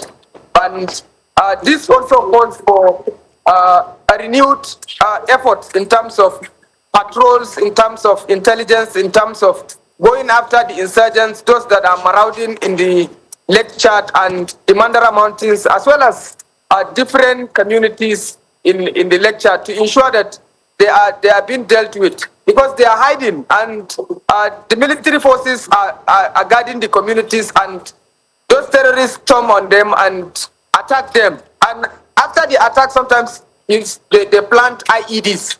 And even the death of the recent commander is as a result of the plant of IED. The commanding officer and his men were trying to visit those in the front line that are trying to ensure that our terrorists do not storm into Manguno and do not take over Manguno. So on their way, they marched on an IED which led to the death of the commander and 6 older soldiers. So this calls for a renewed commitment and a change in tactics, if need be, to ensure that terrorists are wiped out once and for all.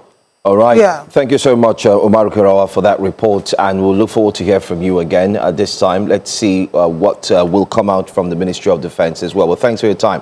As we also look to wrap up our conversation with Dr. Getsu. Dr. Getsu, as we wrap up, because we do have another interview we need to go to very quickly. Can you share with us in 30 seconds or less the names that have been shared on the public domain? You did mention it lightly. It seems to miss out on some public figures, because what we heard from time immemorial as journalists is that there were big names that were behind the support or sponsorship of terrorism. But this one seems like it was just anybody's name on the streets that were actually put together on that list. What do you make of that list in 30 seconds, quickly? Well, I think I have requested several times since the list was posted out that there is need to have a detailed profile of this individual for public consumption so that we can understand how much are these guys contributing. Because we have not seen really any big person among the list that matters as far as Nigeria is concerned. So I think something more reasonable, and there is need for further details to make it more explicit so that people can understand that the government is really serious about it. Unfortunately, it is coming at a time when there is a political hit-up. So here is, if the government is using it as a political tool for the 2027 general election. If not, what have really the government been doing in the last 2 to 3 years that they were unable to resist until at the moment when there is a political heat-up in the country, there is a kind of clash, political clash and psychological and so on and so forth. So we commend the government, but at the same time, we want them to make it more details, and we need to understand why are they releasing the list at a time when there is a political hit-up, and what does that mean, and what will be the next step? Everybody will want to see this. All right, that next step is what we're waiting for, Dr. Yahuza Getsu. Thank you very much for joining us this morning on Breakfast Central. Thank you. So thank you for having me. All the best. And now let's go to the biggest political conversation in Nigeria today. The African Democratic Congress, ADC, is proceeding with its national convention today in Abuja despite significant controversies surrounding venue access and internal party disputes. The party was unable to secure traditional venues such as Eagle Square and the Moshood Abiola National Stadium, alleging obstruction by authorities in the Federal Capital Territory, while officials denied any wrongdoing. Following this, the ADC confirmed the last-minute relocation of the convention to the Rainbow Event Center in Abuja, where it also alleges that the Minister of the Federal Capital Territory, Nyesom Wike, and the Federal Capital Development Authority, FCDA, have threatened the owner of the event center with a license revoke. The convention is taking place today, but joining us to give us the updates in this regard is the ADC chieftain, Kola Ologbondiyan. Thank you very much for joining us this morning. Thank you very much. Good morning and good morning, Nigeria. Good morning to you. The first we would like to start is talking about the authenticity of the application. We saw a document that was put online, and this document was said to apply for use of the Eagle Square. This application was denied, and there are many who have questioned the veracity or the authenticity of this document, especially because the Minister of the FCT has come out to say that you did not get any, you did not apply to use this. So can you please confirm to us, did you apply? Okay. The letter was an application by the APC. It was written by the National Organizing Secretary, who is in charge of internal elections, and submitted to the office of the FCT minister, and it was received on the 7th of April, and there was no response to it. Well, from the explanation of the minister is that it was not supposed to be written to his office. But the letter has the name, the signature, the phone number of the sender. So let's even assume, without conceding, that it is true, the letter must have been written to his office. then I believe that it is also in the place of the minister or his workers to refer back the letter to the appropriate place or call the sender, come and pick it. You applied, you did not get any response. Did you assume that without getting any response, that the silence of the government was concerned to you using the property? It's clear. That was not the only thing that we went to. We went to the National Stadium, which we never said was under the minister. The National Stadium was under the Minister of Sports. When we went there, they refused to accept our letter, and they said that they needed to clear with higher authorities. Till today, they never go back to us. National Conference Center, is that true? We went to other privately owned event centers, but the moment they hear the name ADC, they tell us they don't want problem, and they denied us. In fact, there was a particular case that I found laughable because they called us and said we should come and inspect their event center. Between the motor and the same day in Abuja, between the time that they called us, we were in Gariki. To move from that Gariki to Mabuchi, when we go to Mabuchi, they said they were sorry, they cannot offer it to us because they already have a function that will require 2 days to prepare the event center, and we were denied. I think the one that is even more disturbing is the one that happened last night. About midnight last night, the owner of the Rainbow Event Center, when we had already concluded an arrangement and paid the required fees and signed a contract to use the place, said that he has come under threat and that we should vacate the place. So then we resolve as a political party, we will not vacate the Rainbow Event Center because the owner said that is the only means of livelihood, and they have said that they have told him that they will demolish the place if we are allowed the use of that Rainbow Event Center. And we said, well, we have concluded contracts with you, so we will not allow anybody to also put us in an environment that will be damaging on our political party.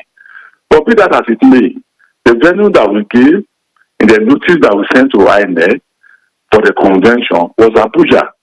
So if they take us out forcefully out of the Rainbow Center, then that means we hold our convention on the streets of Abuja. Can you confirm to us that Rainbow Event Center is the host to the ADC convention today? Yeah. And when is it starting, and what are you expecting? Rainbow is the venue for the National Convention of the African Democratic Congress, and it's going to hold today, the 14th of April.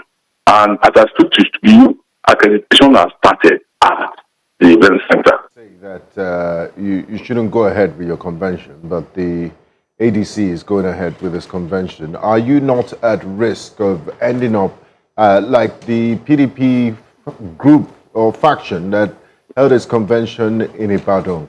Don't you feel you're flouting the instruction of the court here?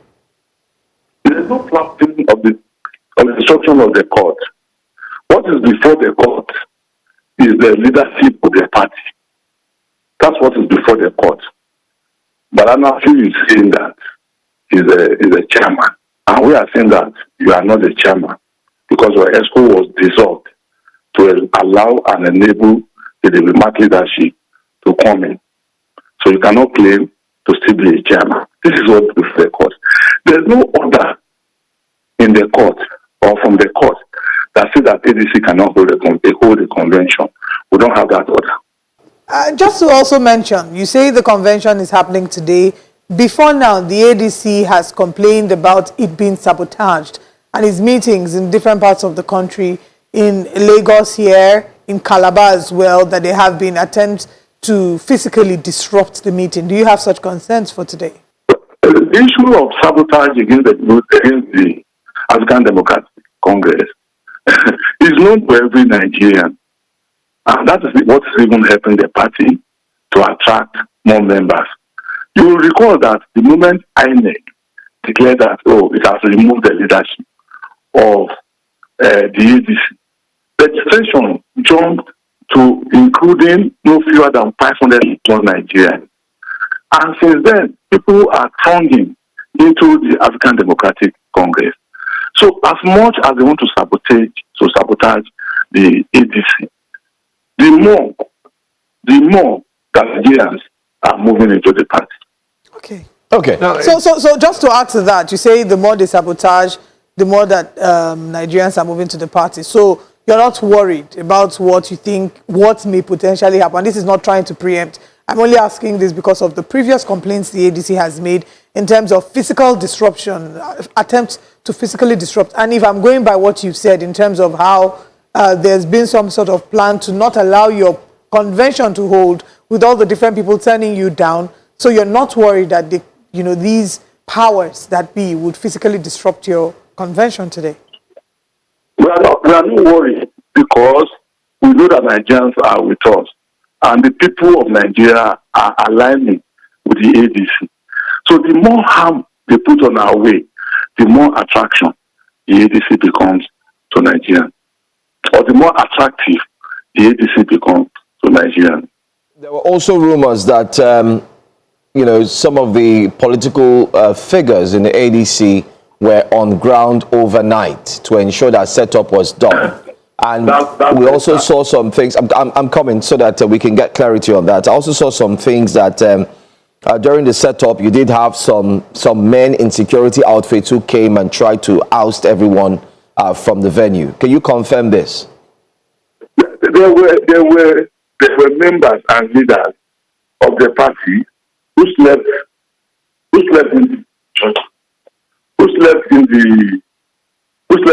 at the convention arena, certainly out of the fears as raised by the owner of the event center that he has come under severe threat, and that is the only means of livelihood that he has, and as such, ADC should move out of the arena. But we told him, the ADC told the owner that, look, we have concluded all contractual agreements with you.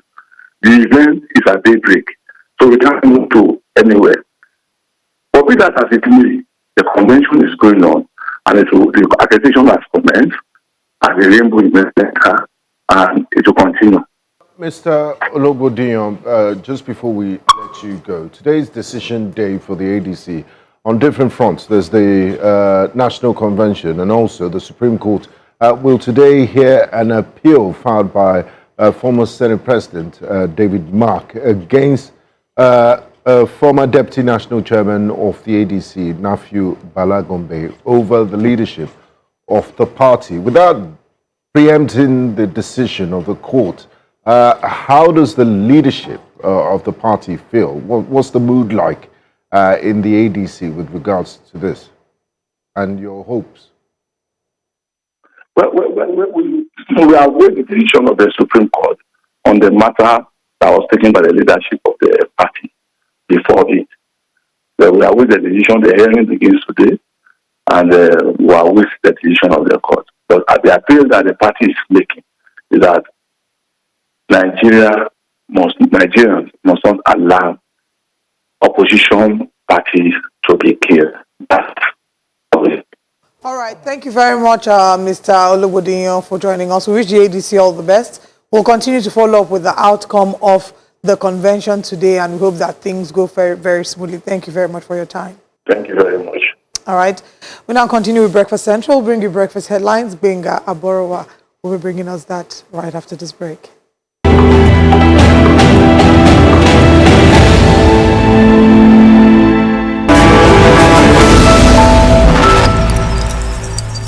Hello, welcome to Breakfast Headlines. I am Benga Aborowa. We begin with judicial matters. The Independent Corrupt Practices and Other Related Offences Commission, ICPC, has filed a fresh 9-count charge against former Kaduna State Governor Nasir El-Rufai over alleged abuse of office. At the Kaduna State High Court, El-Rufai took his plea and applied for bail, with the court adjourning to April 14th for ruling. His counsel says the amended charges were served in court, leaving the defense unprepared. The ICPC alleges financial misconduct, including an an executed 11 billion naira road project on lawful benefits and procurement violations during his tenure as governor. Former Petroleum Minister Diziani Alison Madueke has denied bribery and abuse of office allegations while testifying in the United Kingdom court.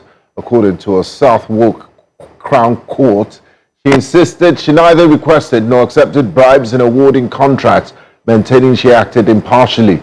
Prosecutors allege businessmen funded luxury expenses, including millions spent on properties and shopping. However, Alison Madueke says such costs were tied to official duties and later reimbursed. She also denied knowledge of alleged cash payments. The former minister faces multiple bribery-related charges, all of which she has strongly rejected. The African Democratic Congress has announced a new venue for its national convention scheduled to take place today in Abuja.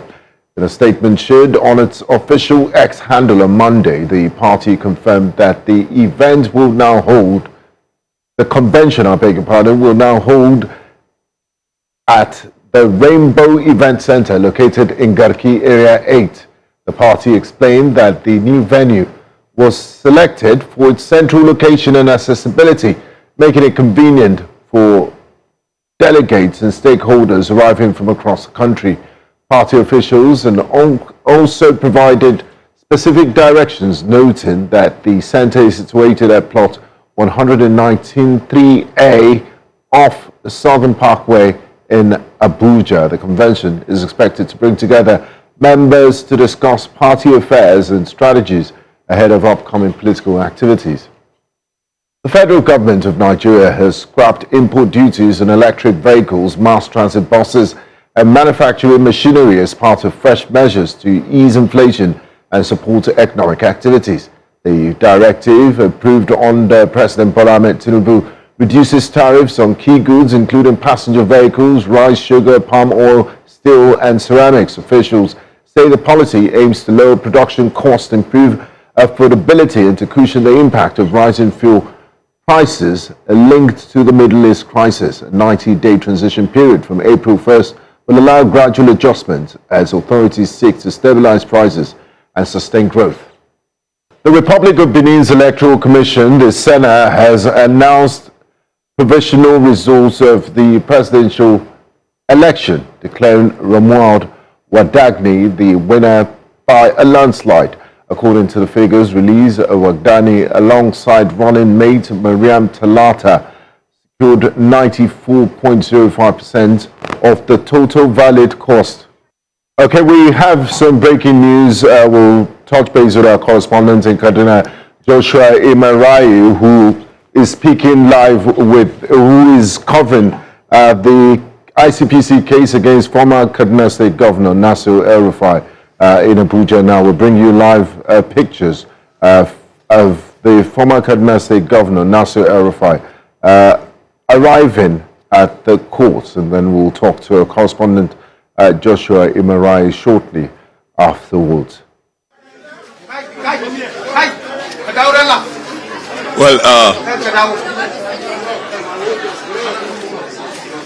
That is the former governor of Kaduna State, Nasir El-Rufai. He has just been taken into the court. Two ruling on bail applications will be delivered today. What you just saw earlier was operatives of the ICPC taking him into the courtroom. Where we are currently is the State High Court, and after now, El-Rufai will proceed to the Federal High Court, which coincidentally shares a fence with the State High Court, and we are expecting that rulings on two bail applications will be granted today.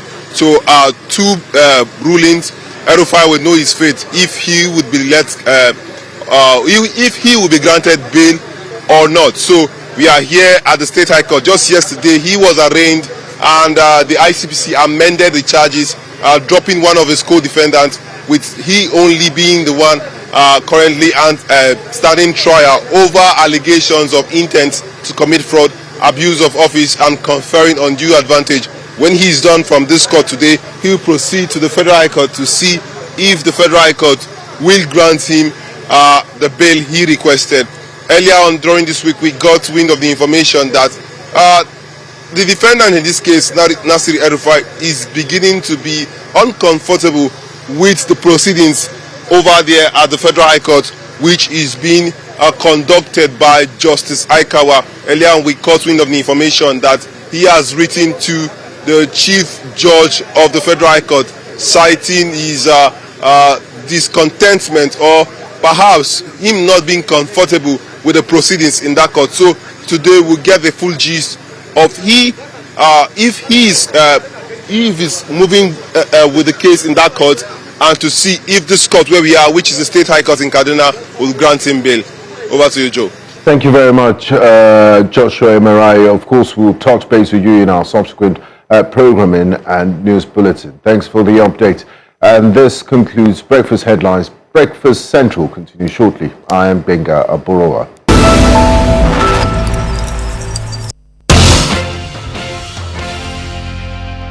Thanks for staying with us here on Breakfast Central. Time for the front pages of the newspapers right now. Don't forget you can be part of the front pages of the newspapers by simply calling the phone number you'd find there on the screen to react to some of the very interesting stories we have on the front page. So we're going to start off first with our very first newspaper. Let's put that on the screen before we bring in our guests who will be analyzing the stories for us. The big one, Al Jazeera. Let's start off with that. It says, again, Tinubu meets security chiefs. We did talk about that, and that's very key, looking at the current situation of Nigeria's insecurity. Man gets life imprisonment for sexually assaulting neighbor's baby. Hey! Sick. Life imprisonment is not good enough. That's good enough for life. For life. He should remain there, because if he comes out, it's a threat to the society. They should add a little bit of castration. Life imprisonment with a sprinkle of castration. Okay. Be security conscious. Yeah. Okay. Let's also look at another one very quickly. Be security conscious. Adhere to safety. NYSC urges core members. SEC orders freezing of 13 terrorism-linked accounts. Abbas mourns Kano rep Danjuma Hassan. And we also have more stories at the other side. But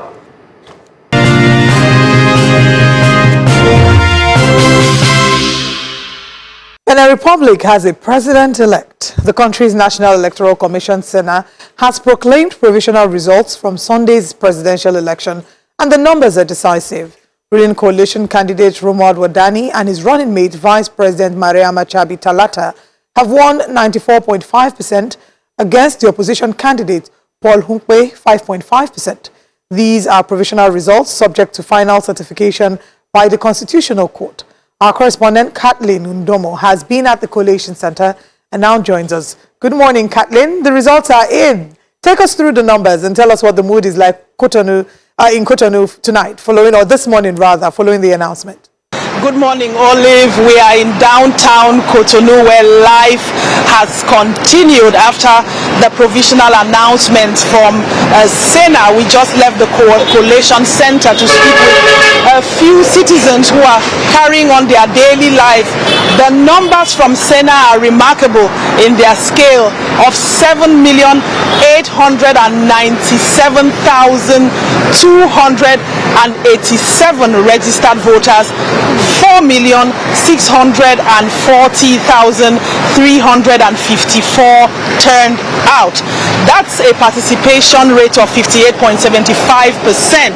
That figure alone is quite significant. It is the highest presidential turnout Benin has recorded since 2016, and it's a substantial recovery from the 49.7% of 2021. Of those votes, 4,522,756 were valid. Wadani took 4,252,347 of them. Humpe took 269,433. That's what SENA has officially released. SENA processed results from 15,814 of 17,444 263 polling centers.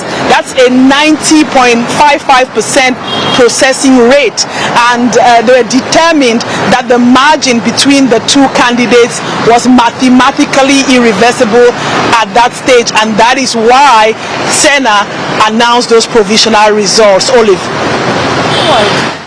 Thank you very much for that update. Let's also speak about the documents. Senna's document notes that there were some attempts that disruption in the north during the vote happened. How significant were those incidents? And did they affect the integrity of the process? I mean, you're calling this the highly or the most involved the citizens have been in elections. Would you say that these reports in some way affect the integrity of these turnout?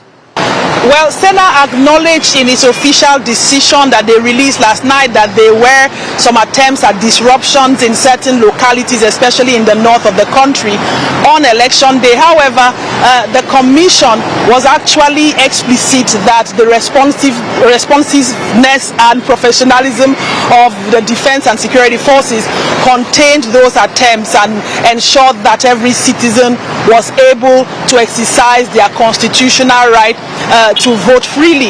The commission also cited the performance of its digital transmission platform, describing it as providing invaluable, traceable electoral data throughout the count. What is notable is that Senna has raised the northern incidents officially, and they have also addressed them directly in that same document, proclaiming the results. And for them, that transparency is itself a signal of institutional confidence. No observer body has also formally contradicted, that assessment from Senna, though the African Union mission is still due to give its own briefing today at noon, as well as a briefing from other electoral observers from the ECOWAS mission. Wadagni, even before these results were announced, the Constitutional Court still has to certify the results.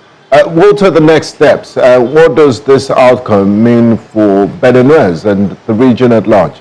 Well, Joe, procedurally, Senna has transmitted this decision as well as supporting documents to the Constitutional Court, which is now the sovereign judge of this result, and they will announce the official final results. Now, any formal challenge must have been submitted within the legally prescribed window. The way it's going, given that Humpe extended his congratulations before the announcement of the provisional results and has not signaled any intention to contest, a legal challenge appears unlikely at this time. But the Constitutional Court process must still run its course regardless. So for Benin and the region, like you asked, this result carries weight beyond the numbers. A 58.75% turnout in a country that has recorded 36.7% parliamentary participation just 3 months ago is a democratic statement and a peaceful transfer of power from Talon to his chosen successor, Wadani, ratified by the voters so far in a neighborhood of military regimes, is not a small thing at this time. All right. Thank you so much, Kathleen, for speaking with us. And we'll continue to monitor the situation there, especially having you there as our eyes. Thank you so much for the detailed report. I'd like to ask, I guess we didn't get to that point of introducing our newspaper analyst. Yes, that's what I'm about to newspaper, do. Mr. Ekechukwu Amechi, we have to pack in as many things as we can in the little time we have left. So I want to follow up with the report from Benin Republic. I mean, the landslide victory, it's Patrice Talon has spent 2 terms and he decided to hand over in a region where we've seen constitutional extensions to the term limits. Lassana Ouattara in Cote d'Ivoire, in many places.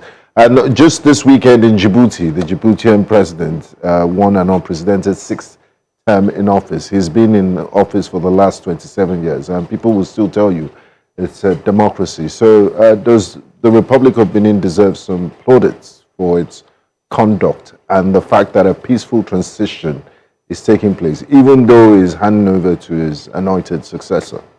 Well, I think they do. I think they do. What is important to me in all this is that the opposition candidate had even congratulated and considered. Does it remind you of an election here? Yes, now 2015. And that one is even extraordinary because it was the incumbent president that called to concede to the man who was supposed to be in opposition, which is why Nigerians should also pay particular attention to what APC is doing right now. Democracy is all about competition. I've said this here many times. There must be free and fair competition. Democracy is government of the people, by the people, for the people. And therefore, the people must be at the center of the entire process. It is the decision of the people that this is the man who is going to be our president. And if the people so wish, and I've also argued here that democracy does not guarantee that the best will always win.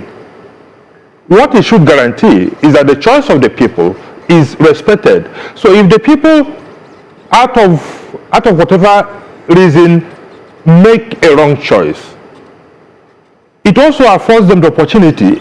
Every election cycle, in Nigeria it is 4 years, in some other countries it is 5 years, and so on. After every 4 years, you will not sit back to say, oh, perhaps we made a mistake, which is what we expect to happen in 2027. If you elected a government 4 years ago, and by 2027, you are now, it is a referendum on performance. On performance, on how far you've been able to deliver on the promises that you made. If a man made a promise 4 years ago that if I don't give you electricity, don't vote for me in 2027. If a man told us before 2023 that any government that cannot guarantee the security of lives and property of the people has no reason to be, the election should be a referendum on how far we've traveled on that route of the promises that were made 4 years ago. So I am happy for the people of Benin Republic. The fact that the opposition leader has called to congratulate, even before the result was announced, simply shows that he believes that the process was free, fair, credible. And that's what democracy is all about. If the process is credible, if the opposition was given as much opportunity as the ruling party to market themselves, for the people to make the choice, and the people eventually come out to make the choice, so be it. If they were not denying them convention venues. They were not. Although they say some opposition names were missing in the ballot, but that's a story for another day. But let's look at this quickly. Let's go to the papers. Again, Tinubu meet security chiefs. Let's get your thoughts on that. Front page of Al Jazeera. Joe, can you count how many times this year that Tinubu is going to meet with security chiefs? And after each meeting, what happens? We are told that we take the battle to them, we will do this, and the service chiefs will be ordered to relocate. I don't know where they are going to relocate to now, perhaps in Borno State, and that will be for the opt-in time.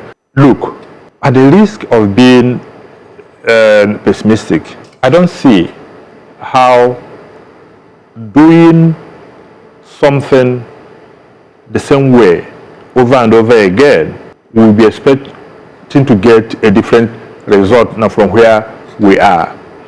I have said it here, and I will say it again. I don't see this government having the political will or even the capacity to defeat this terrorism we have. Now, you know, before now, what are your reasons? The reasons are many. Insecurity is not abating. It is increasing by the day. You know, before now, the propaganda out there was that, they are now targeting soft targets. They are moving against soft targets. But we've seen, at least in the last couple of weeks, that these guys have taken their battle to the military formations. Last week it was Brigadier General Brahma that was killed. Oba. Before General Oba.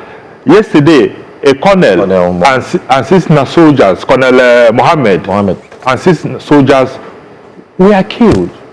So they are no longer even fighting the so-called soft targets. They are taking the battle to the military. And what are we seeing? We are seeing a chief of defense staff who will come out to tell you that the terrorists are prodigal children, that they are our brothers and sisters. The same mistake Buhari made when he was the president. If you remember, after the horrendous attacks in Benue State, one of those attacks in those states, and a delegation from Benue went to see Buhari at Asorok, and they told them that they should be their brothers' keepers. I won't get out of here with a sense that, oh, it's going to get better.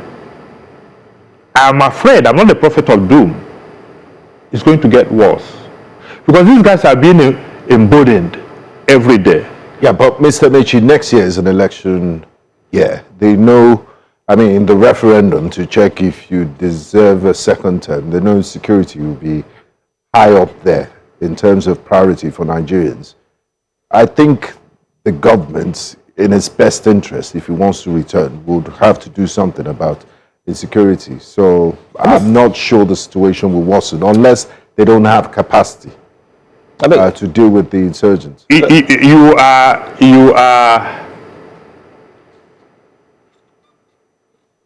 are believing that the government or that the election next year will be about you and I, will be about the people, will be about the votes that people will go there to cast. With all that is happening, going on now, I don't know how any Nigerian will still believe that his or her vote will be the sole determinant of who gets power. I mean, that's why we're a democracy. I mean, what do you also make of the list that has been released? Very important conversation to the list. The list of terrorist financiers, with IPOB being listed. I mean, what do you make of that terrorist list? Financier? I don't know if our producer can put it on the screen. It's just Messi, something, John, this, that, you know. That is part of the reason why I said I don't see the seriousness in all this. I don't see the seriousness in all this. I don't believe that the government has the political will to fight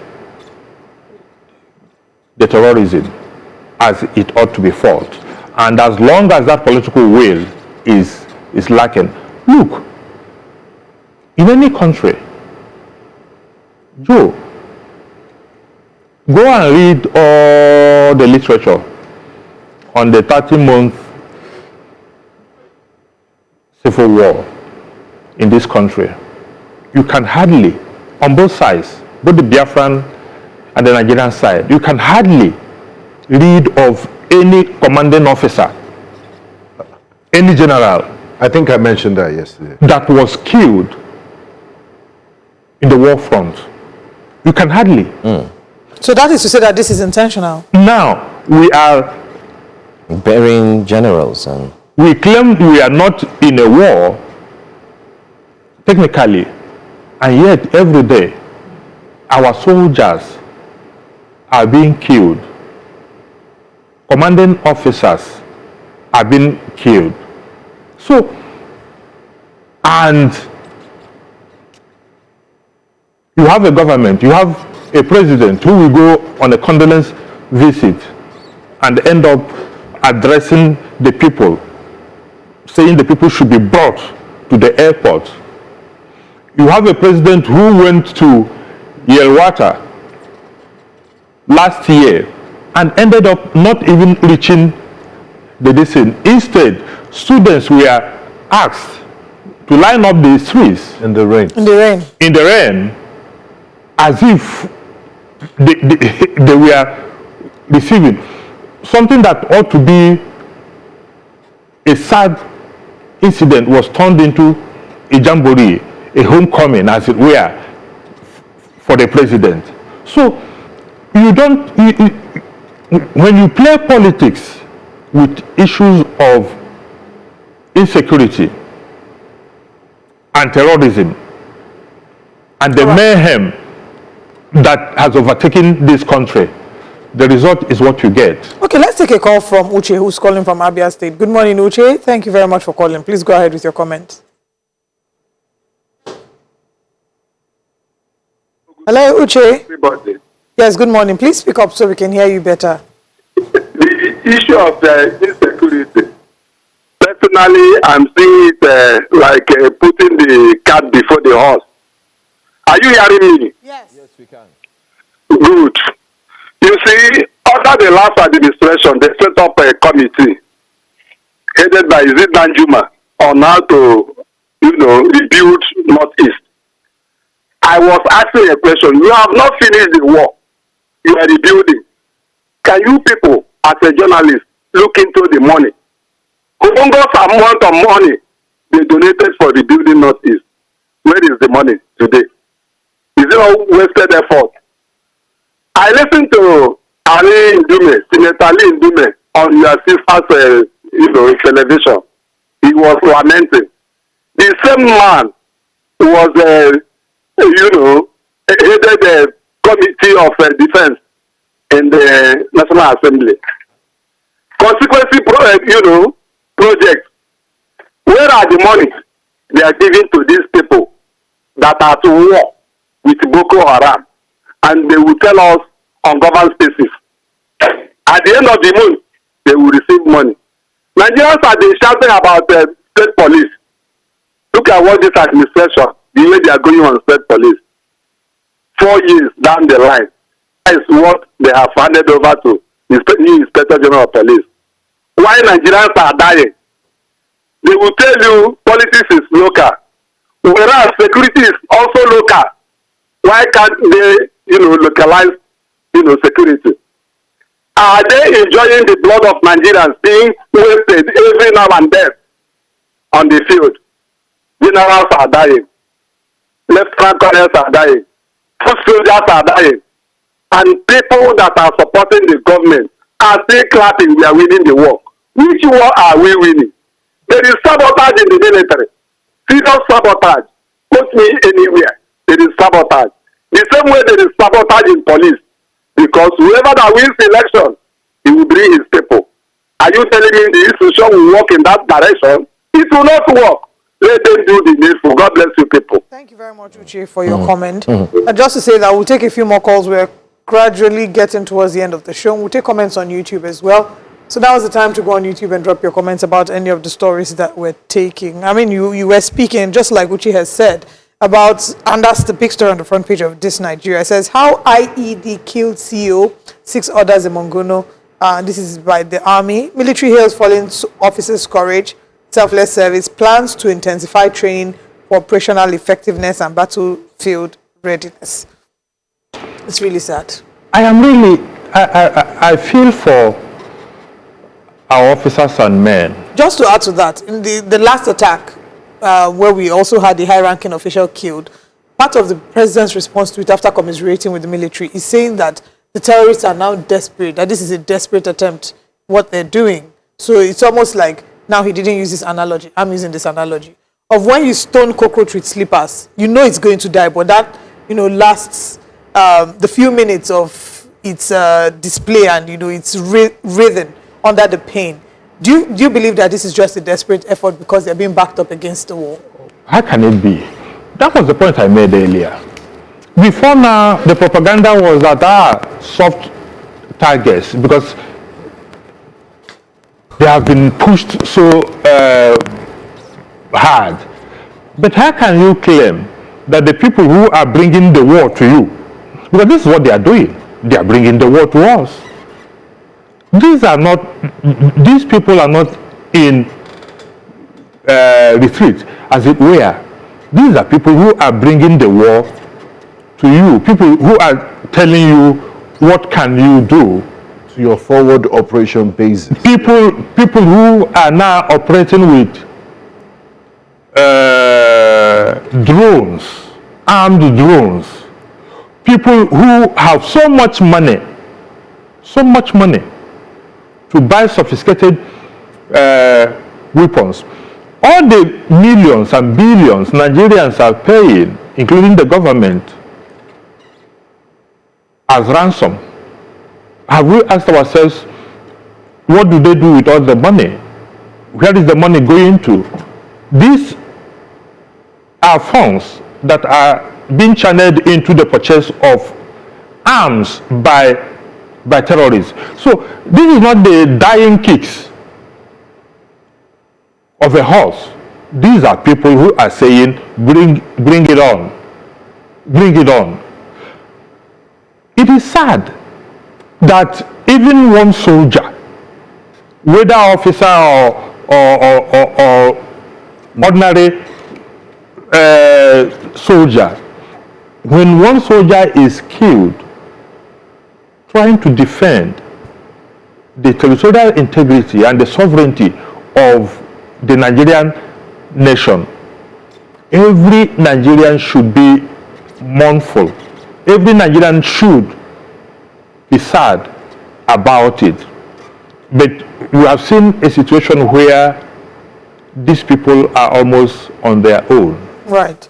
Okay, we have another call coming in. Let's quickly take that one and then we'll come back to take some more comments. Good morning and thank you very much for calling. Please go ahead with your comment. Unfortunately, we've lost that call. Okay, if you can land on your thoughts, then I'll take the other stories. So, going back to the point I made earlier, what is Tinubu doing differently from what Buhari did for 8 years in fighting insurgency? Tell me one new strategy that has been introduced.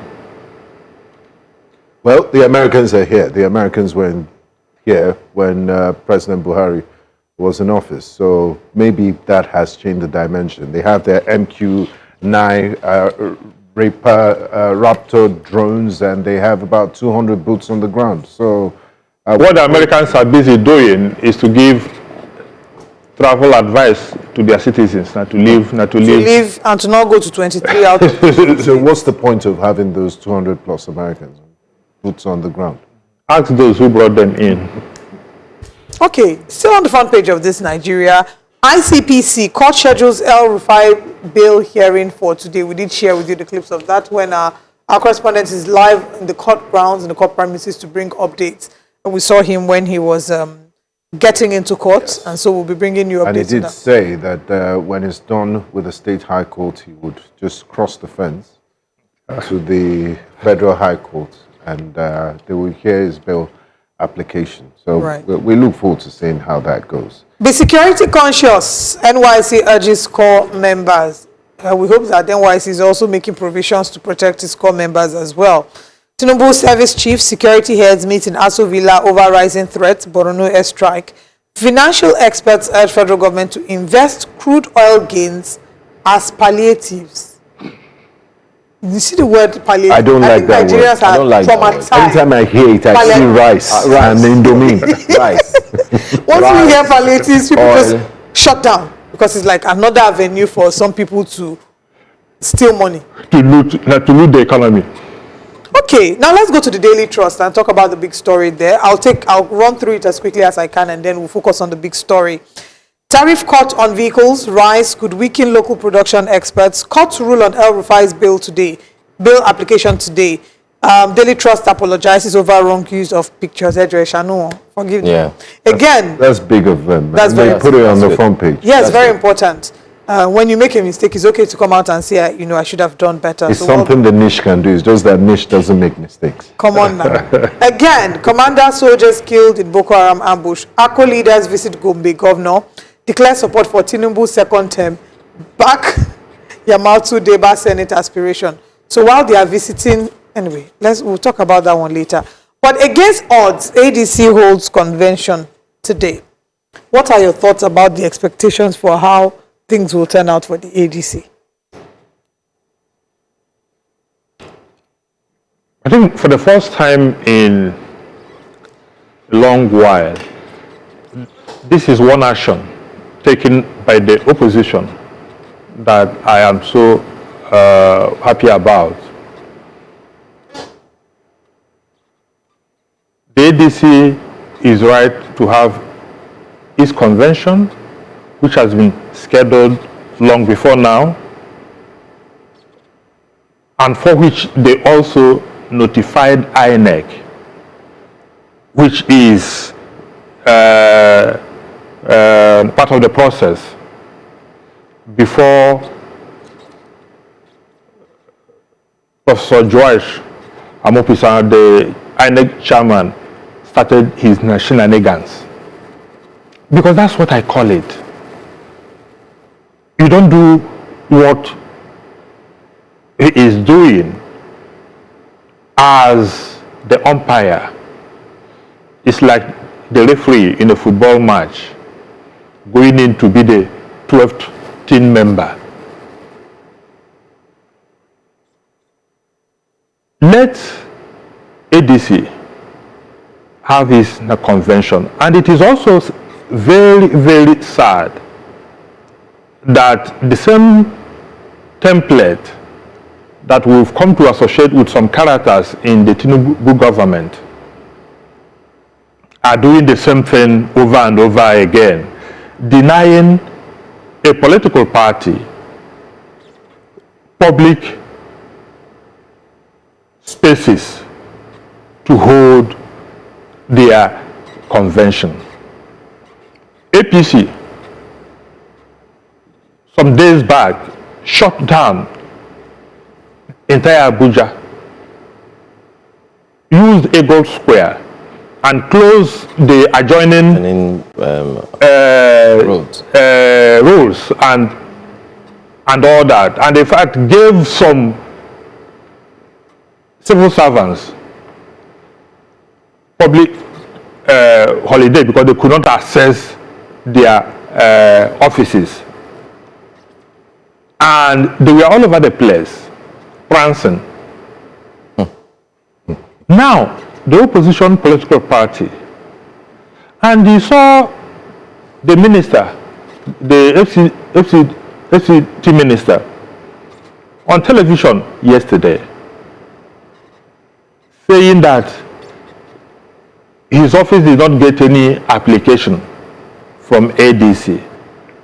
How people can so easily lie on national television, because it is a lie. ADC has brought out... Yeah, we have that document as well. Documents of letters written and acknowledged by the office of the FCT minister.